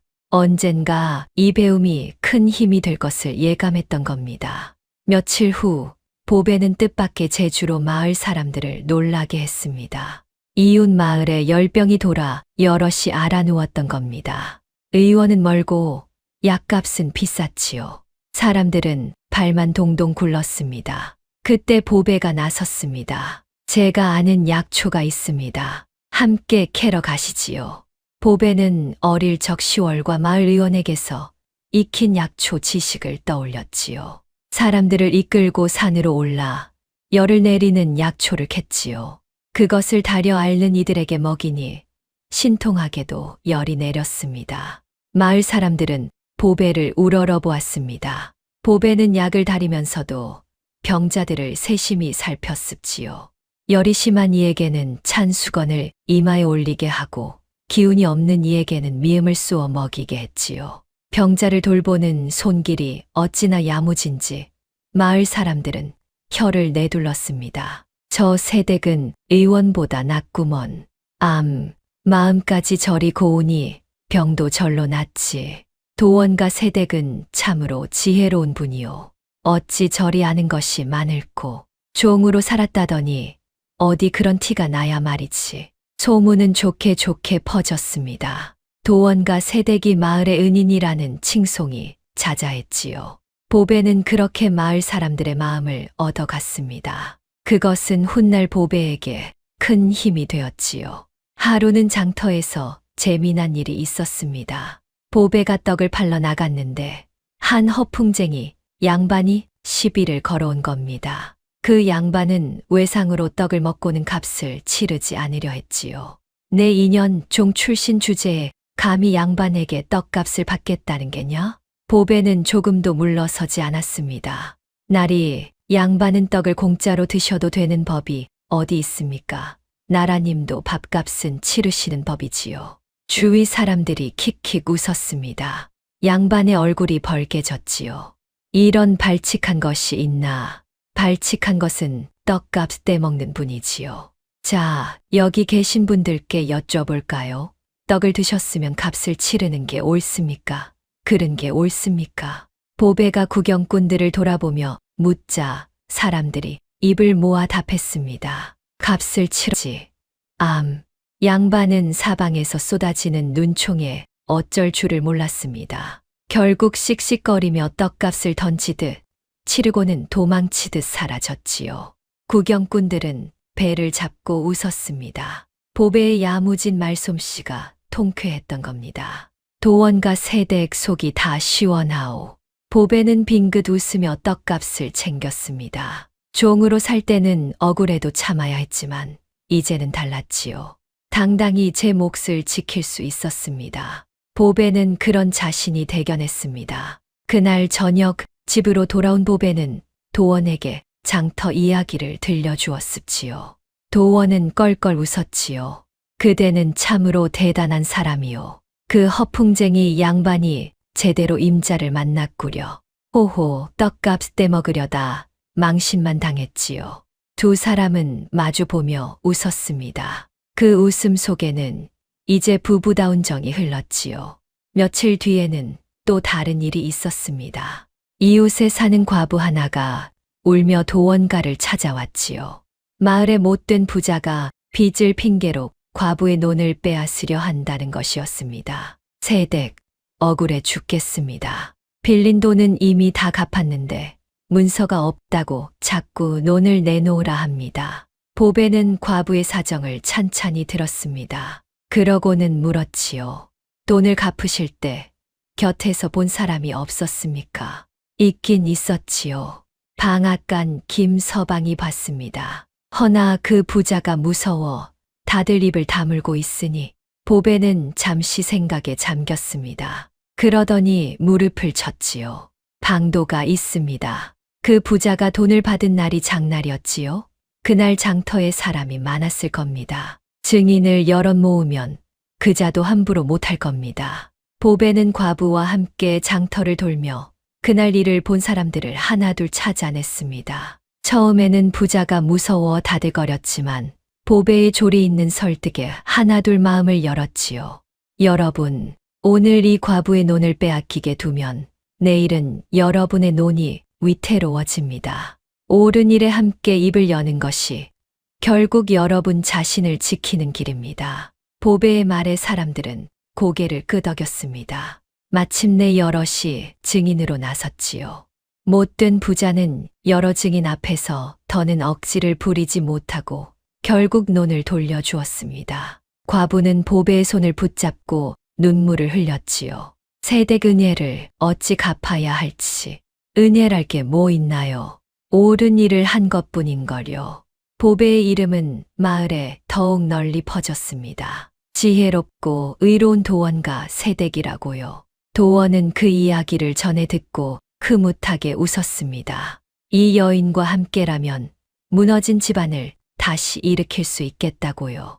아니, 이미 이 여인이 그렇게 하고 있었습니다. 봄이 무르익어 여름으로 접어들 무렵 도원가는 완전히 되살아났습니다. 꽃가는 그득했고 노마님은 건강을 되찾았지요. 마을에서는 도원가 세댁의 지혜를 칭송하는 소리가 끊이지 않았습니다. 몰락했던 명문가가 종으로 팔려온 여인의 손끝에서 다시 일어선 것입니다. 그러나 이 평화는 오래가지 못했습니다. 어느 날 도원가의 뜻밖의 손님이 찾아왔지요. 바로 나주댁의 딸 청송댁 아씨였습니다. 제 대신 시집간 보배가 어찌 사는지 궁금했던 겁니다. 아니, 실은 나주댁이 보낸 것이었지요. 도원가의 형편을 더 자세히 염탐하기 위해서요. 보배야, 오랜만이구나. 청송댁은 곱게 차려입고 도원가를 찾았습니다. 몰락한 집일 줄 알았는데 뜻밖의 말끔한 살림에 아씨는 놀랐지요. 보배는 반갑게 아씨를 맞았습니다. 아씨, 어서 오세요. 먼 길 오셨네요. 내가 이리 잘 살고 있을 줄은 몰랐다. 청송댁의 목소리에는 복잡한 감정이 어렸습니다. 제가 죽어도 못 가겠다던 그 집에서 보배가 안주인이 되어 당당히 살고 있었으니까요. 어쩐지 마음이 편치 않았지요. 그러나 보배는 아씨를 정성껏 대접했습니다. 좋은 밥상을 차리고 도원가의 살림을 스스럼 없이 보여주었지요. 아씨, 지난 일은 마음에 두지 마세요. 저는 이곳에서 잘 지내고 있습니다. 오히려 아씨 덕분에 사람답게 살게 되었는걸요. 보배의 말에는 원망이 없었습니다. 진심으로 하는 말이었지요. 청송댁은 그런 보배가 어쩐지 부끄러웠습니다. 제 한 몸 편하자고 종을 대신 떠민 것이었는데 보배는 그것을 원망하기는커녕 고맙다 하니까요. 청송댁은 도원가에 하룻밤을 묵었습니다. 그런데 그날 밤 아씨는 우연히 도원의 진짜 얼굴을 엿보게 되었습니다. 도원이 세숫대야 앞에서 얼굴을 씻다가 곰보 자국이 지워진 순간을 본 것이지요. 청송댁은 소스라치게 놀랐습니다. 세상에 저 사람 곰보가 아니었어. 저리 훤한 얼굴이었다니. 청송댁의 마음속에 질투가 일었습니다. 제가 마다한 호라비가 실은 저리 준수한 선비였다니요. 게다가 종이었던 보배가 그 안주인이 되어 있었습니다. 아씨의 마음은 어지럽게 흔들렸지요. 이 사실을 어머니에게 알려야 할지 말아야 할지 갈피를 잡지 못했습니다. 이튿날 청송댁은 서둘러 도원가를 떠났습니다. 마음속에 무거운 비밀을 아는 채였지요. 보배는 그런 아씨의 뒷모습을 바라보며 어렴풋이 불안을 느꼈습니다. 무언가 심상치 않은 일이 다가오고 있음을 보배는 직감했지요. 청송댁이 다녀간 뒤로 보배의 불안은 현실이 되었습니다. 청송댁은 집으로 돌아가 어머니 나주댁에게 도원가에서 본 것을 낱낱이 고했지요. 도원이 실은 곰보가 아니라 준수한 선비라는 것, 그리고 도원가가 몰라보게 되살아났다는 것을요. 어머니, 그 도원이란 사람 곰보가 아니었어요. 얼굴을 씻으니 어찌나 훤한지, 그리고 보배는 그 집 안주인이 되어 떵떵거리며 살고 있어요. 청송댁은 도원가에서 본 것을 하나도 빠짐없이 고했습니다. 그러면서도 마음 한구석은 편치 않았지요. 보배가 자신을 원망하기는커녕 고맙다 하던 그 말이 자꾸 떠올랐던 겁니다. 그러나 어머니 앞에서 그런 마음을 내비칠 수는 없었습니다. 나주댁의 얼굴이 일그러졌습니다. 곁에 있던 판세의 눈도 번뜩였지요. 두 사람은 서로를 마주 보았습니다. 도원이 멀쩡한 선비였다니 이는 예사실이 아니었습니다. 판세야, 이게 어찌 된 일이냐. 실성한 곰보 호랍이라 하지 않았느냐. 나주댁이 다그치자 판세는 잠시 당황했지요. 그러나 이내 능청스레 둘러댔지요. 마님, 저도 그리 알고 있었습니다. 헌데 그자가 정체를 숨기고 있었나 봅니다. 이거 큰일입니다. 그자가 무슨 꿍꿍이로 정체를 감추고 있는지 모르니 어쩌면 마님 댁에 해를 끼칠 작정인지도 모릅니다. 판세는 교묘하게 나주댁의 불안을 부추겼습니다. 나주댁의 얼굴이 더욱 어두워졌지요. 판세의 속셈은 따로 있었습니다. 도원의 정체가 드러나기 전에 보배를 없애고 도원가를 무너뜨려 땅 문서를 삼킬 셈이었지요. 일이 커지기 전에 서둘러야 했습니다. 마님, 일이 된 이상 손을 써야 합니다. 그 종년이 마님 댁의 비밀을 도원가에 발설하기 전에 말입니다. 어찌하잔 말이냐. 판세는 목소리를 낮추었습니다. 제게 방도가 있습니다. 도원가에 사람을 보내 그 종년이 마님 댁 재물을 훔쳐 달아났다는 누명을 씌우는 겁니다. 그리하면 관가에서 그 종년을 잡아들일 것이고 도원가도 도둑을 아내로 들였다 하여 망신을 당할 테지요. 나주댁은 잠시 망설였습지요. 사람을 모함하는 일은 꺼림칙했지요.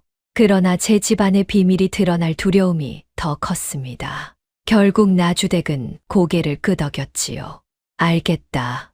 허나 소란은 크게 일으키지 마라. 그러나 나주댁은 몰랐습니다. 판세가 노리는 것이 제 집안의 비밀 따위가 아니라 도원가의 땅 문서라는 것을요. 판세는 나주댁의 두려움을 미끼로 삼아 제 입속을 챙기고 있었던 겁니다. 나주댁 또한 판세의 손바닥 위에서 놀아나는 처지였지요. 판세는 회심의 미소를 지었습니다. 그러고는 곧바로 계략을 실행에 옮겼지요. 판세는 관가에 거짓 고발을 넣었습니다. 도원가의 며느리 보배가 실은 나주댁 집에서 값진 폐물을 훔쳐 달아난 도둑이라는 것이었습니다. 게다가 판세는 그 증거라며 미리 준비한 가짜 폐물을 도원가 근처에 숨겨두었지요. 며칠 후 도원가의 관가에 포졸들이 들이닥쳤습니다. 도원가의 며느리 보배는 나오너라 절도죄로 잡아가겠다. 마당이 발칵 뒤집혔습니다. 보배는 영문을 몰라 어리둥절했지요. 절도라니요. 저는 아무것도 훔치지 않았습니다. 닥쳐라. 내가 나주댁에서 폐물을 훔쳐 달아난 것을 다 알고 있다. 증거도 있으니 순순히 오라를 받아라. 포졸들은 미리 숨겨둔 가짜 폐물을 들이밀었습니다. 보배의 얼굴이 하얗게 질렸지요.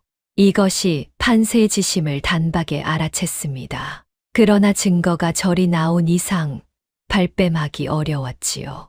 날이 보배가 도원을 찾았지만 하필 도원은 그날 고을을 살피러 나가 집에 없었습니다. 포졸들은 보배를 사정없이 끌고 갔지요. 병들었다 일어난 노마님이 버선발로 뛰어나와 매달렸습니다. 안 됩니다. 우리 며느리는 그럴 아이가 아닙니다. 놓아주세요. 비키시오. 노인장. 죄인을 잡아가는 것을 방해하면 함께 잡아가겠소. 노마님은 그 자리에 주저앉아 통곡했습니다. 보배는 오라에 묶인 채 관가로 끌려갔지요. 며느리가 끌려가는 뒷모습을 보며 노마님은 가슴을 쳤습니다. 저 착한 며느리가 무슨 죄가 있다고요. 노마님의 울음소리가 온 마당에 사무쳤습니다. 끌려가면서도 보배는 이를 악물었습니다. 판세, 내 이놈, 이런 비열한 수를 쓰다니. 허나 나는 결코 무너지지 않는다. 보배는 관가의 옥에 갇혔습니다. 차갑고 어두운 옥이었지요. 보배는 그 안에서도 정신을 놓지 않았습니다. 어떻게 이 누명을 벗을지 궁리했지요. 그러나 상황은 절망적이었습니다. 가짜 증거는 그럴듯했고 판세는 관가의 아전들까지 매수해 두었으니까요. 옥에는 다른 죄수들도 있었습니다. 그중 한 노파가 보배를 딱하게 여겨 말을 붙였지요. 세댁, 무슨 죄로 들어왔소? 도둑 누명을 썼습니다. 쯧쯧, 요즘 관가가 썩어서 없는 죄도 만들어 씌운다지. 힘없는 백성만 당하는 게야. 노파의 말에 보배는 씁쓸히 고개를 끄덕였습니다. 힘없는 이가 억울하게 당하는 세상. 도원이 말하던 그 백성의 고통을 보배는 이제 제 몸으로 겪고 있었지요. 그러나 보배는 주저앉지 않았습니다. 반드시 이 부조리를 뒤집고 말겠다는 의지가 더욱 굳어졌습니다. 이튿날 고을을 살피고 돌아온 도원은 청천벽력 같은 소식을 들었습지요. 보배가 절도죄로 관가에 잡혀갔다는 것이었지요.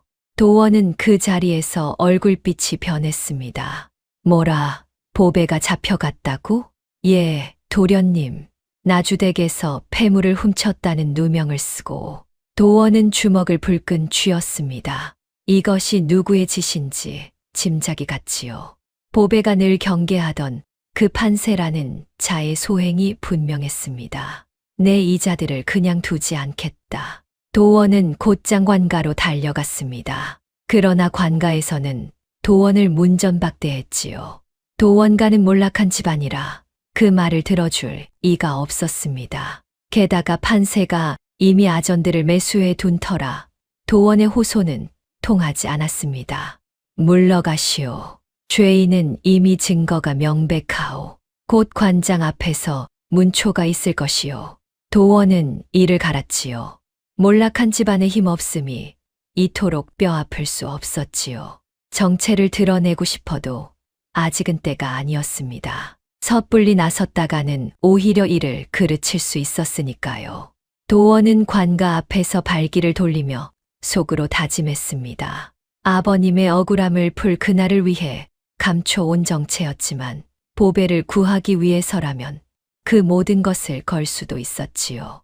다만 지금은 증거를 모으는 것이 먼저였습니다. 힘으로 안 되면 지혜로, 지혜로 안 되면 진실로 맞서야 했으니까요. 도원은 집으로 돌아와 깊은 고민에 잠겼습니다. 보배를 구하려면 판세의 계략을 밝혀야 했지요.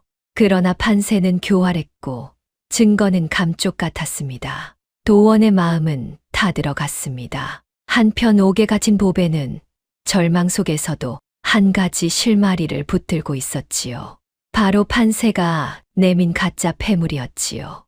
보배는 포졸들이 들이민 그 폐물을 흘깃 본 순간을 떠올렸습니다. 그 폐물에는 이상한 점이 있었습니다. 그 폐물 나주대 것이 아니었어. 그 집 폐물은 내가 다 아는데 그런 건 없었지. 필시 판세가 어디서 급히 구해온 가짜다. 보배의 눈이 어둠 속에서 반짝였습니다. 실마리를 찾은 것이지요. 그 가짜 폐물의 출처를 밝히면 판세의 계략을 무너뜨릴 수 있었습니다. 그때 옥 밖에서 낯익은 목소리가 들렸습니다. 부어검엄 10월이었지요.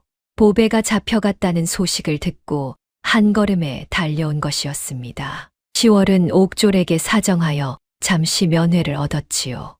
보배야, 이게 어찌 된 일이냐. 내가 무슨 도둑질을 했다고. 10월은 창사를 붙잡고 울먹였습니다. 보배는 10월의 손을 마주 잡았지요. 어머니, 울지 마세요. 저는 결백합니다. 이건 판세가 꾸민 일이에요. 판세라니, 그 청지기 놈이? 예, 그자가 가짜 폐물로 저를 모함한 겁니다. 어머니, 제 부탁 하나만 들어주세요. 보배는 목소리를 낮추었습니다. 10월은 귀를 창살에 바짝 붙였지요. 옥졸이 눈치채지 못하게 보배는 나직나직 말을 이었습니다. 판세가 요 며칠 어디를 다녀왔는지 알아봐 주세요. 그 가짜 폐물 필시 어디선가 급히 사온 것일 겁니다. 장터의 폐물전을 뒤지면 판 사람을 찾을 수 있을 거예요. 10월은 고개를 끄덕였습니다. 그러고는 눈물을 닦으며 다짐했지요. 알겠다. 이 어미가 무슨 수를 써서라도 알아내마. 너는 조금만 견뎌라. 10월이 떠난 뒤 보배는 다시 홀로 옥에 남았습니다. 그러나 이제 보배의 마음에는 희망이 있었지요. 10월과 도원 그리고 자신을 믿어주는 사람들이 있었으니까요. 보배는 어둠 속에서 조용히 때를 기다렸습니다. 한편 10월은 옥을 나서자마자 도원가로 달려갔습니다. 도원과 힘을 합치기 위해서였지요. 10월에게서 보배의 말을 전해 들은 도원은 무릎을 쳤습니다. 그렇군. 가짜 폐물의 출처를 밝히면 되는 것이요. 보배의 지혜는 참으로 놀랍구려. 옥에서도 방도를 찾아내다니. 도원과 10월은 곧바로 움직였습니다. 장터의 폐물전을 하나하나 뒤지기 시작했지요. 보배를 구하기 위한 싸움이 이제 막 시작된 것입니다. 옥에 갇힌 지 며칠이 지났습니다. 문초의 날이 다가오고 있었지요. 보배는 차가운 옥바닥에 앉아 밤을 지새웠습니다. 10월과 도원이 증거를 찾고 있다지만 소식은 감감했습니다. 문초에서 자백을 강요당하면 꼼짝없이 도둑으로 몰릴 판이었지요. 그날 밤 보배의 마음은 바닥까지 가라앉았습니다. 종으로 태어나 종으로 살다 결국 도둑 누명을 쓰고 옥에서 죽는 것인가. 서러움이 북받쳤지요. 보배는 품서 반쪽 은장도를 꺼냈습니다. 10월이 준 어릴 적 강보에 쌓여 있었다는 그 은장도였습니다. 차가운 은빛이 손끝에 닿자 어쩐지 마음이 조금 가라앉았지요. 나는 대체 누구의 자식일까? 어찌하여 이 집의 업둥이로 오게 되었을까? 보배는 반쪽 은장도를 어루만졌습니다. 은빛 자루에는 희미한 무늬가 새겨져 있었지요. 자세히 보니 매화 무늬였습니다. 그리고 그 아래 반으로 갈라진 자리에 글자 하나가 새겨져 있었지요. 어깨 너머로 또 도원에게서 배운 글로 보배는 그 글자를 읽었습니다. 광, 빛광 자로구나. 무슨 뜻인지는 알 수 없었습니다. 그러나 보배는 문득 노마님이 제 손목의 점을 보고 놀라던 일이 떠올랐습니다. 그리고 노마님의 방에서 언뜻 보았던 오래된 함도요. 무언가가 어렴풋이 이어지는 듯 했지요. 그러나 지금은 그것을 헤아릴 겨를이 없었습니다. 보배는 눈을 감았습니다. 그러자 노마님이 들려준 말이 귓가에 맴돌았지요. 사람의 값은 얼굴이 아니라 그 속을 보아야 아는 법이니라. 보배는 그 말을 곱씹었습니다. 사람의 값은 겉이 아니라 속에 있다. 그렇다면 지금 자신에게 씌워진 이 도둑 누명도 결국 겉일 뿐이었습니다. 저의 속, 저의 참된 마음은 결백했지요. 겉의 누명이 아무리 그럴듯해도 진실은 반드시 드러나는 법이었습니다. 그래, 나는 결백하다. 겉으로 아무리 도둑으로 몰려도 나의 속은 떳떳하다. 진실은 반드시 밝혀진다. 보배는 다시 눈을 떴습니다. 절망으로 흐려졌던 눈빛이 다시 또렷해졌지요. 그러고는 마음을 다잡았습니다. 여기서 무너지면 안 되었습니다. 저를 믿어주는 사람들을 위해서라도 끝까지 싸워야 했지요. 보배는 옥바닥에 손가락으로 글자를 써보았습니다. 도원에게 배운 글자들이었지요. 문초에서 판세의 계략을 조리 있게 밝히려면 생각을 또렷이 정리해 두어야 했습니다. 보배는 하나하나 되짚었습니다. 가짜 폐물의 출처, 없는 빚을 지어낸 문서, 서둘러 치른 혼사. 판세의 거짓말에는 반드시 빈틈이 있었지요. 거짓은 아무리 촘촘해도 한 올의 빈틈을 남기는 법. 그 빈틈을 파고들면 된다. 보배는 반쪽 은장도를 다시 품에 넣고 문초에서 어떻게 결백을 밝힐지 밤새 궁리했습니다. 창살 너머로 새벽빛이 밝아올 무렵 보배의 마음속에는 이미 싸울 준비가 갖추어져 있었지요. 한편 도원과 10월은 마침내 실마리를 찾아냈습니다. 장터의 폐물전을 이 잡듯 뒤진 끝에 며칠 전 판세에게 폐물을 판 상인을 찾아낸 것이지요. 그 폐물 말이오, 며칠 전에 어떤 청지기 차림의 사내가 급히 사갔소. 값도 안 깎고 서둘러 가져가더구먼. 폐물상의 증언이었습니다. 도원의 눈이 빛났지요. 판세가 가짜 증거를 만들었다는 결정적 증언이었습니다. 그 사내의 얼굴을 기억하시오? 관가에서 다시 물으면 증언해 주겠소. 기억하다 마다요. 헌데 그자가 청직이라면 뒤탈이 없겠소. 폐물상이 겁을 냈습니다. 판세의 위세가 두려웠던 게지요. 도원은 그를 안심시켰습니다. 염려 마시오. 진실을 말하는 이는 반드시 보호받을 것이오. 내가 약조하겠소. 도원의 진중한 말에 폐물상은 마침내 증언을 약속했습니다. 도원은 그 길로 또 다른 증거를 찾아 나섰지요.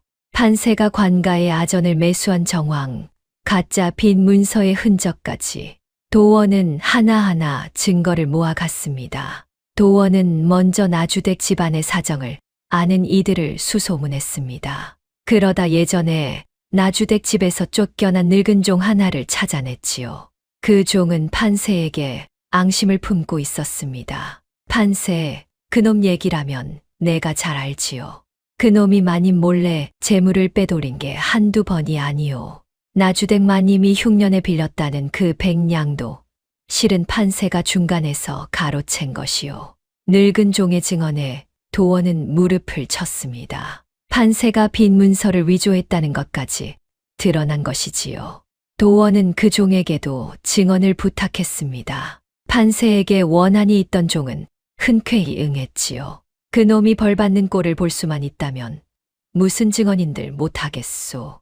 이렇게 도원은 증인을 하나둘 모아갔습니다. 폐물상, 늙은 종, 그리고 판세에게 당한 마을 사람들까지. 판세의 죄를 증언할 이들이 점점 늘어났지요.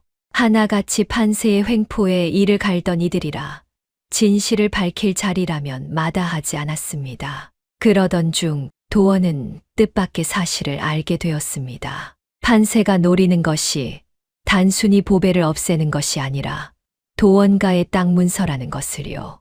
판세가 은밀히 도원가의 전답을 알아보고 다닌 정황이 드러난 겁니다. 그렇군. 이 모든 것이 우리 집 땅을 삼키려는 수작이었어. 도원은 판세의 검은 속셈을 온전히 꿰뚫었습니다. 이제 판세의 계략을 만천하에 드러낼 증거가 하나둘 모였지요. 도원은 결심했습니다. 이번 문초의 날 모든 진실을 밝히고 판세를 끝장내겠다고요. 그리고 그 자리에서 자신의 정체 또한 드러낼 각오를 했습니다. 한편 도원가에서는 노마님이 홀로 그 오래된 함을 다시 꺼냈습니다. 함 속의 반쪽 은장도를 손에 쥐고 노마님은 하염없이 눈물을 흘렸지요. 보배의 손목에서 본 그 2개의 붉은 점.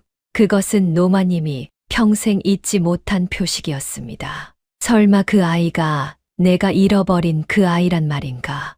노마님에게는 오래전 잃어버린 수양딸이 있었습니다. 난리통의 강보에 쌓인 아이를 놓치고 말았지요. 그때 아이에게 딸려 보낸 것이 바로 반으로 나눈 은장도의 한쪽이었습니다. 나머지 반쪽은 노마님이 간직하고 있었지요. 그리고 그 아이의 왼손목에는 붉은 점 2개가 나란히 박혀 있었습니다. 그 아이는 본디 노마님 친정의 몸종이 낳은 아이였습니다. 어미가 아이를 낳다 세상을 뜨자 노마님이 거두어 친딸처럼 길렀지요. 정을 붙일 새도 없이 난리가 나 피란길에서 아이를 잃고 말았던 겁니다. 노마님은 평생 그 아이를 가슴에 묻고 살았습니다. 살았는지 죽었는지도 모른 채 그저 그리워만 했지요.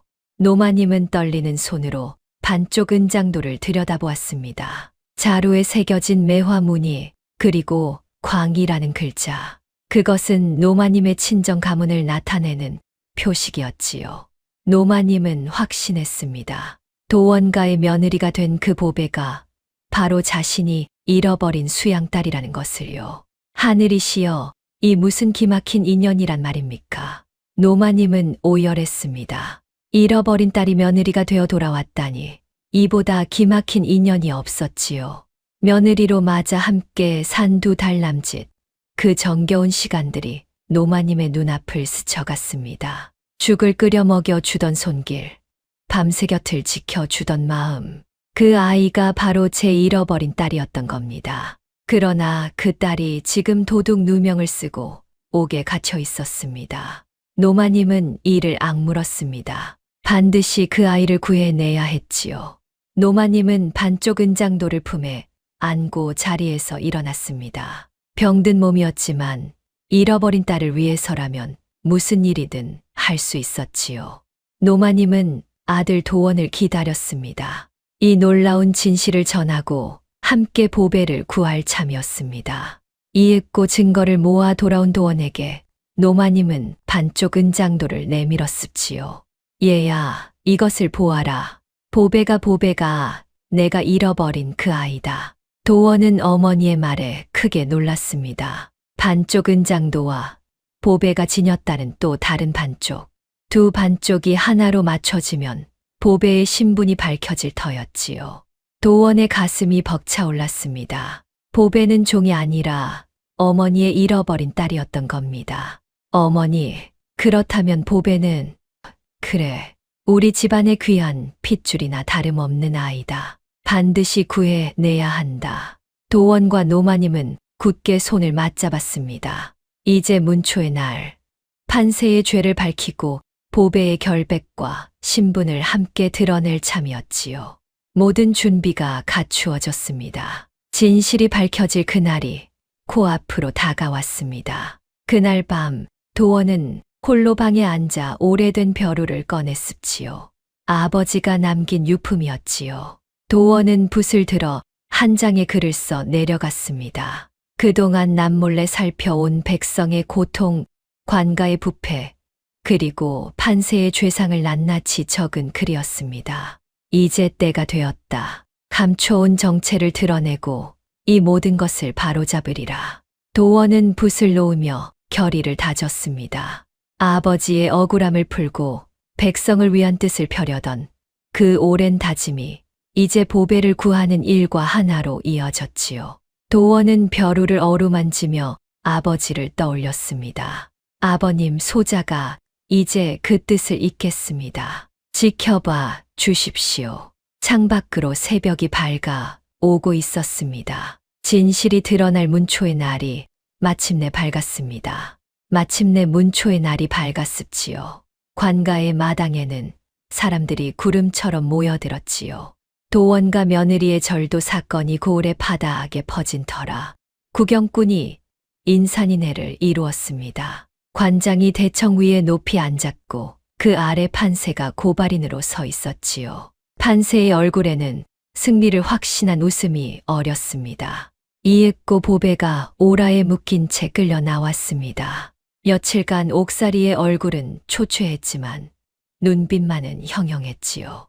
보배는 조금도 주눅 들지 않고 대청 앞에 섰습니다. 구경꾼들은 그 당당한 모습에 술렁였습니다. 도둑으로 끌려온 죄인치고는 너무나 떳떳했으니까요.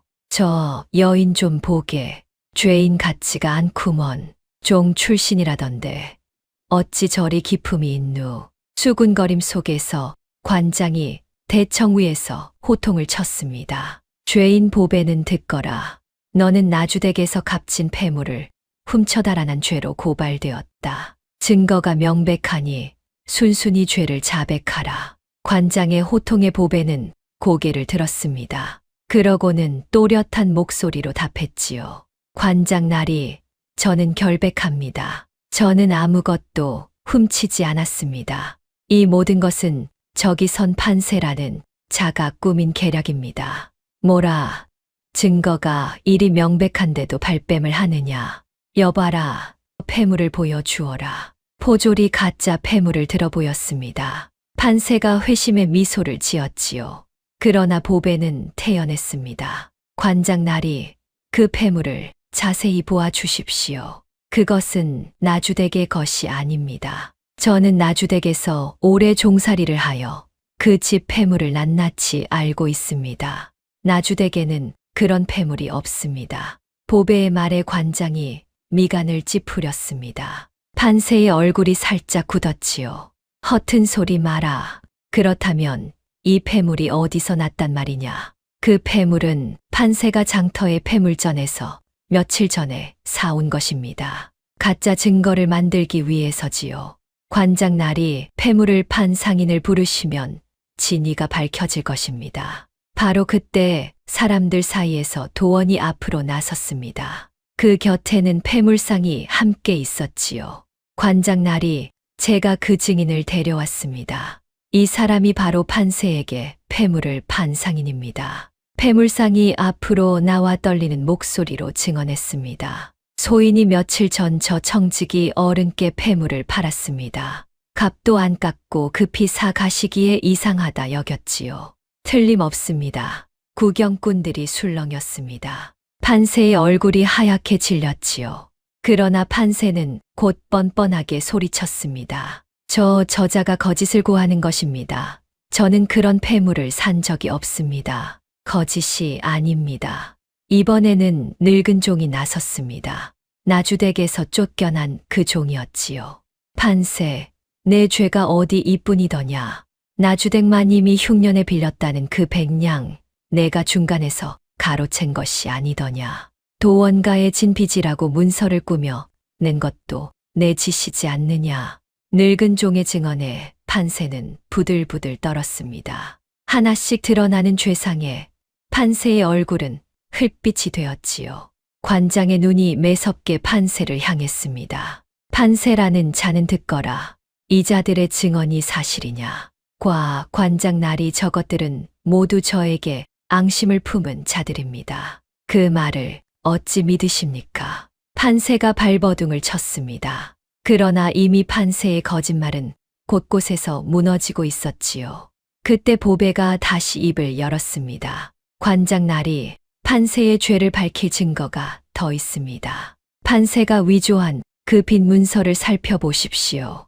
문서의 글씨와 판세의 글씨를 대조하면 누가 그것을 썼는지 드러날 것입니다. 그리고 관가의 아전 중에 판세에게 뇌물을 받은 자가 있으니 그 장부도 함께 조사하시면 진실이 밝혀질 것입니다. 보배의 조리 있는 말에 관장이 고개를 끄덕였습니다. 종으로 살았다는 여인의 말솜씨와 총기가 관장을 놀라게 했지요. 관장은 즉시 빈 문서와 아전의 장부를 가져오게 했습니다. 문서의 글씨를 대조하니 과연 판세의 필체와 꼭 맞았지요. 아전의 장부에서도 판세에게서 받은 뇌물의 흔적이 드러났습니다. 판세, 내 죄가 산더미 같구나. 위조의 무고의 뇌물까지 이 죄를 어찌 감당하려느냐. 관장이 대노하여 호통을 쳤습니다. 판세는 그제야 다리가 풀려 그 자리에 주저앉았지요. 그런데 그때 판세가 매수했던 아전 하나가 앞으로 나섰습니다. 제 죄를 덜어보려는 심산이었지요. 관장날이 소인은 판세의 협박에 못 이겨 뇌물을 받았을 뿐입니다. 저자가 시키는 대로 문서를 눈감아주고 5개 죄인을 함부로 다루었습니다. 저자의 죄상을 소인이 낱낱이 아뢰겠습니다. 제 편이라 믿었던 아전마저 등을 돌리자 판세는 눈앞이 캄캄해졌습니다. 아전은 판세가 그동안 벌인 온갖 농간을 술술 털어놓았지요. 도원가의 땅 문서를 노린 것, 나주댁을 속여온 것, 멀쩡한 도원을 실성한 호라비로 소문낸 것까지 판세의 검은 속셈이 하나도 남김없이 드러났습니다. 이놈이 은혜도 모르는 놈 같으니 판세가 아전을 향해 소리쳤지만 이미 소용없었습니다. 사방에서 판세를 향한 손가락질과 비난이 쏟아졌지요. 구경꾼들은 저마다 혀를 찼지요. 저런 천하의 악당 같으니 멀쩡한 사람을 도둑으로 몰다니 벼락 맞을 놈일세. 판세의 계략은 이렇게 만천하에 드러났습니다. 보배의 지혜와 도원의 노력, 그리고 진실을 증언한 이들의 용기가 만들어 낸 결과였지요. 그러나 아직 밝혀질 진실이 하나 더 남아 있었습니다. 바로 도원의 정체였습니다. 관장이 도원을 향해 물었습지요. 그대는 도원가의 사람이라 하였는데 몰락한 집안의 자제가 어찌 이토록 많은 증거를 모았단 말인가? 그대는 대체 누구인가? 그 물음에 도원이 천천히 앞으로 나섰습니다. 그러고는 품서 한 장의 문서를 꺼냈지요. 그것은 도원의 아버지가 판서를 지냈음을 증명하는 임명장이었습니다. 관장날이 저는 선대판서 어른의 아들 도원이라 합니다. 아버님은 간신들의 모함으로 벼슬에서 물러나셨으나 그 충절은 하늘이 아는 바입니다. 저는 아버님의 뜻을 이어 백성의 삶을 살피고자 정체를 감추고 살아왔습니다. 실성한 곰보 호랍이라는 소문 뒤에 숨어 이 고을 백성이 어찌 사는지 두 눈으로 지켜보았지요. 오늘 이 자리에서 그 모든 것을 밝히려 합니다. 도원은 그렇게 말하며 손으로 얼굴을 문질렀습니다. 그러자 검붉은 곰보 자국이 스르르 지워졌지요. 흉터 아래에서 준수하고 형형한 선비의 얼굴이 드러났습니다. 구경꾼들이 일제히 탄성을 질렀지요. 세상에, 곰보가 아니었어. 저리 훤한 선비였다니. 보배도 그 광경을 지켜보았습니다. 이미 알고 있던 진실이었지만 만천하에 드러나는 그 순간은 가슴이 벅찼지요.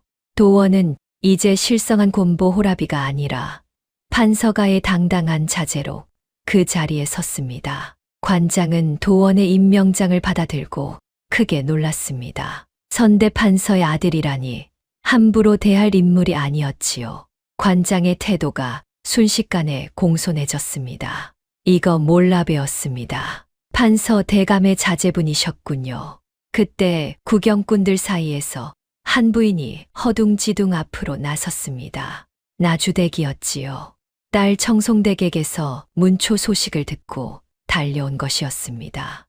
나주댁의 얼굴은 사색이 되어 있었습니다. 판세가 벌인 일이 이토록 커질 줄은 몰랐던 겁니다. 날이 소인은 나주댁이라 하옵니다. 저 판세는 소인의 집 청직이요나 소인은 저자가 이런 흉계를 꾸민 줄은 정녕 몰랐습니다. 나주댁이 벌벌 떨며 변명했습니다. 그러나 관장은 매섭게 물었지요. 모함으로 사람을 옥에 가둔 일에 그대는 정녕 아무 관련이 없단 말인가. 나주댁은 말문이 막혔습니다. 판세를 부추긴 것도 모함을 눈감아준 것도 자신이었으니까요. 그때 보배가 나주댁을 향해 조용히 입을 열었습니다. 마님, 저를 대신 시집 보내고 이제는 도둑으로까지 몰려 하셨습니다. 허나 저는 마님을 원망하지 않습니다. 다만 한 가지만 여쭙겠습니다. 마님께서는 정녕 사람의 값을 무엇으로 매기십니까? 얼굴입니까? 신분입니까? 아니면 그 속입니까? 보배의 나직한 물음에 나주댁은 고개를 들지 못했습니다. 종이라 업신여기던 그 아이가 이제는 판서가의 안주인이 되어 자신을 내려다보고 있었지요. 나주댁의 얼굴은 부끄러움으로 화끈거렸습니다. 관장은 판세뿐 아니라 나주댁의 죄도 물었습니다. 판세를 부추기고 모함을 도운 죄였지요. 나주댁은 그 자리에 무릎을 꿇고 용서를 빌었습니다. 사람들은 그 광경을 지켜보며 수군거렸지요. 권세를 부리던 나주댁이 종이었던 보배 앞에 무릎을 꿇었으니 세상이 뒤집힌 듯했습니다. 보배야 아니 새 안주인마님, 이 어리석은 것을 부디 용서해 주시게. 내 눈이 멀어 사람을 몰라보았네. 나주댁이 눈물을 흘리며 빌었습니다. 보배는 그런 나주댁을 물끄러미 바라보았지요. 미움도 원망도 이제는 부질없었습니다. 보배의 마음속에는 다만 한 가지 생각뿐이었지요. 사람의 값은 겉이 아니라 속에 있다는 것. 나주댁은 그 값을 겉으로만 매기다 이 지경에 이른 것이었습니다. 관장은 판세의 죄를 엄히 다스렸습니다. 문서 위조의 무고, 뇌물수수까지 그 죄가 무거웠지요. 판세는 곤장을 맞고 옥에 갇혔다가 먼 곳으로 유배를 떠나게 되었습니다. 재물을 탐하여 애먼 사람을 해하려던 자의 말로였지요. 판세가 오라에 묶여 끌려가자 구경꾼들은 손뼉을 치며 통쾌했습니다. 에잇, 저 못된 놈, 이제야 벌을 받는구먼. 남을 해치려다 제가 먼저 망했으니 인과응보로세. 판세는 끌려가면서도 이를 갈았지만 이제 그 누구도 그를 두려워하지 않았습니다. 그토록 위세를 부리던 자가 하루아침에 죄인이 되어 고을에서 쫓겨나게 된 것이지요. 남의 재물을 탐하고 애먼 일을 모함하던 자의 끝은 그렇게 초라했습니다. 나주댁 또한 벌을 면치 못했습니다. 그러나 보배가 관장에게 청을 넣어 나주댁의 죄는 조금 가벼워졌지요. 보배는 이렇게 말했습니다. 관장 나리, 나주댁 마님은 판세의 꿰매 넘어간 것이니 부디 정상을 참작해 주십시오. 저를 길러준 정도 있는 집안입니다. 종으로 부리며 모질게 대한 상전이었건만 보배는 원한을 갚기보다 아량을 베풀었습니다. 그 넓은 마음에 사람들은 감복했지요. 나주댁은 그런 보배 앞에서 더욱 부끄러워 고개를 들지 못했습니다. 나주댁은 재물의 일부를 내어 백성들에게 나누어 주고 지난 잘못을 뉘우치며 살게 되었지요. 얼굴과 신분으로만 사람을 가리던 나주댁이 뒤늦게야 사람의 속을 보는 법을 깨우친 것입니다. 이제 마지막 진실이 밝혀질 차례였습니다. 문초가 끝나갈 무렵 도원가의 노마님이 사람들의 부축을 받으며 관가로 들어섰습니다. 노마님의 손에는 반쪽 은장도가 들려 있었지요. 보배야, 내 딸아. 노마님이 보배를 향해 다가갔습니다. 모두가 어리둥절해했지요. 노마님은 보배의 손을 잡고 그 왼 손목을 걷어 올렸습니다. 거기에는 붉은 점 2개가 나란히 박혀 있었지요. 이 점을 보아라. 네, 어찌 이것을 잊겠느냐. 노마님은 품에서 반쪽 은장도를 꺼냈습니다. 그러고는 보배에게도 반쪽 은장도를 꺼내보라 했지요. 보배가 품속에서 제 반쪽 은장도를 꺼냈습니다. 사람들의 시선이 일제히 그 두 조각에 쏠렸지요. 노마님이 떨리는 손으로 두 반쪽을 맞대었습니다. 숨죽인 정적 속에서 놀랍게도 두 반쪽은 하나로 꼭 맞아떨어졌지요. 갈라진 매화 무늬가 하나로 이어지고 광자가 온전해졌습니다. 맞다. 틀림없다. 내가 바로 내가 잃어버린 그 아이다. 노마님이 보배를 와락 끌어안았습니다. 보배는 어리둥절했지요. 어머님, 그것이 무슨 말씀이십니까? 얘야, 너는 종의 자식이 아니다. 오래전 난리통에 내가 잃어버린 내 딸이다. 이 은장도가, 이 손목의 점이 그 증거다. 노마님은 눈물을 흘리며 그간의 사연을 들려주었습니다. 난리통의 강보에 쌓인 아이를 잃어버린 일, 그 아이에게 반쪽 은장도를 딸려 보낸 일, 그리고 웬 손목의 두 점까지. 모든 것이 꼭 들어맞았지요. 보배는 그제야 자신의 뿌리를 알게 되었습니다. 종으로 알고 살아온 세월이었지만 실은 귀한 집안에 잃어버린 딸이었던 겁니다. 어머님, 보배의 눈에서도 눈물이 쏟아졌습니다. 어미도 아비도 없이 종으로 자란 아이가 마침내 제 어머니를 찾은 것이지요. 그것도 시집 온 그 집의 시어머니가 바로 잃어버린 어머니였다니요. 이보다 기막힌 인연이 없었습니다. 두 모녀는 부둥켜 안고 하염없이 울었습니다. 지켜보던 사람들도 모두 눈시울을 붉혔지요. 세상에 저런 일이 다 있누. 잃어버린 딸이 며느리가 되어 돌아왔다니 하늘이 맺어준 인연일세. 구경꾼들은 저마다 감탄하며 눈물을 훔쳤습니다. 도둑으로 끌려온 여인이 판서가의 잃어버린 딸로 밝혀졌으니 이보다 극적인 일이 없었지요. 방금 전까지 죄인으로 몰렸던 보배가 이제는 만인의 축복을 받는 귀한 몸이 된 것입니다. 곁에 서 있던 도원도 벅찬 얼굴로 그 광경을 바라보았습니다. 종으로 알고 맞은 아내가 실은 어머니의 잃어버린 딸이었으니까요. 하늘이 맺어준 인연이 분명했습니다. 보배, 아니 이제는 당당한 우리 집안의 사람이구려. 그대와 나 이제 떳떳하게 부부로 살아갑시다. 도원이 보배의 손을 잡았습니다. 보배는 눈물 어린 눈으로 도원을 바라보며 고개를 끄덕였지요. 날이 저는 종이었을 때도 이제 안주인이 되어서도 늘 같은 마음이었습니다. 사람의 값은 것이 아니라 속에 있다는 것을요.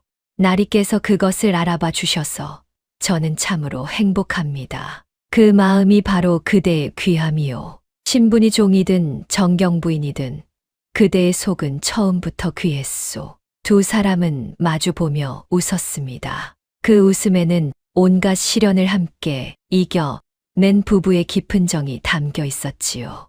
10월도 그 자리에 있었습니다.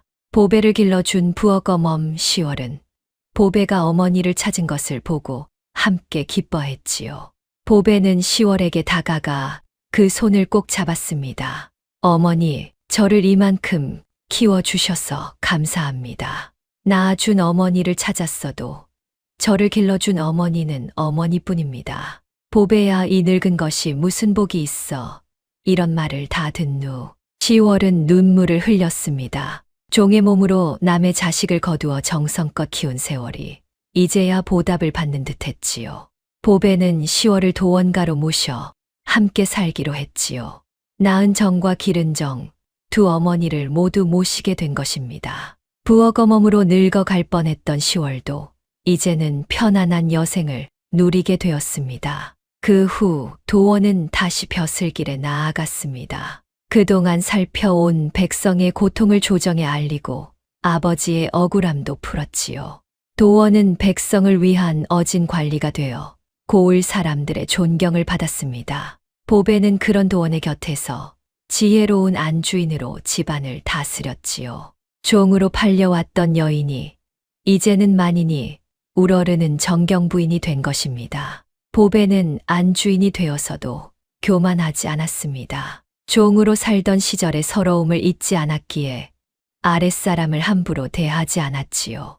흉년이 들면 곳간을 여러 곤줄인 백성을 먹이고 병든 이가 있으면 손수 약을 지어 보냈습니다. 도원가는 다시 고을에서 손꼽히는 명문가로 우뚝 섰고 그 집안의 덕은 널리 칭송되었지요.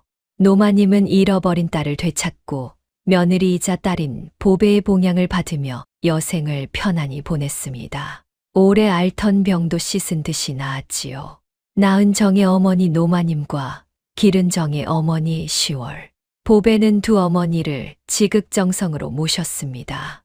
도원가에는 웃음이 끊이지 않았지요.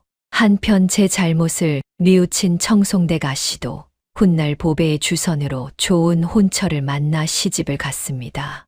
보배는 지난 일을 마음에 두지 않고 옛 상전의 딸을 살뜰히 챙겼지요. 그 너그러운 마음에 청송댁은 진심으로 감복하여 보배를 언니처럼 따르게 되었습니다. 세월이 흘러도 사람들은 이 이야기를 두고두고 전했습니다. 곰보 호라비에게 대신 시집간 지혜로운 여종의 이야기를요. 사람들은 그 이야기 끝에 늘 이렇게 덧붙였지요. 사람의 값은 얼굴이 아니라 그 속에 있는 법이지. 겉만 보고 사람을 내치면 제 복을 제가 차버리는 게야. 저 지혜로운 여종을 보게 겉을 보지 않고 속을 보았기에 종의 몸으로 정경 부인이 되지 않았는가. 보배는 흉한 겉모습 너머로 도원에 참된 속을 보았고 도원 또한 종이라는 신분 너머로 보배의 귀한 속을 보았습니다. 서로의 속을 알아본 두 사람은 그렇게 백년해로하며 복을 누렸지요. 얼굴로 사람을 가리던 이들은 벌을 받았고 속을 보아준 이들은 복을 받았습니다. 먼 훗날 세월이 흐른 어느 봄날이었습니다. 도원가의 마당에는 그 옛날처럼 화단이 곱게 피어 있었지요. 그러나 이제 그 집은 무너진 담장도 빈 곳간도 없었습니다. 담장은 반듯하게 서 있었고 곳간은 그득했으며 마당에는 아이들의 웃음소리가 넘쳤습니다. 한때 흙 묻은 치맛단을 털며 마루 밑에서 걸어 나오던 여종은 이제 그 마당의 안주인이 되어 볕 좋은 대청에 앉아 있었지요. 보배는 마당의 화단을 바라보며 나직이 웃었습니다. 곰보 호라비에게 시집 가겠다며 주먹을 꼭 쥐던 그날의 자신을 떠올리면서요. 그날 그 담대한 한 걸음이 이 모든 복을 불러온 것이었습니다. 겉을 보지 않고 속을 본 그 마음이 종이었던 자신을 이 자리까지 이끌어온 것이지요. 곁에 앉은 도원이 보배의 손을 가만히 잡았습니다. 두 사람은 말없이 화단을 바라보았지요. 봄바람에 매화꽃이 피 흩날렸습니다. 그것은 반쪽 은장도에 새겨져 있던 바로 그 매화였지요. 이제는 온전히 하나가 된 두 사람처럼 매화도 마당 가득 흐드러지게 피어 있었습니다. 그것이 이 이야기가 오늘날까지 전해지는 까닭이지요. 다음 영상을 빠르게 만나보시려면 좋아요와 구독을 눌러주세요. 지금 화면에 나오는 더 재미있는 영상들도 함께 해주세요. 그럼 모두 행복한 하루 보내세요. 감사합니다.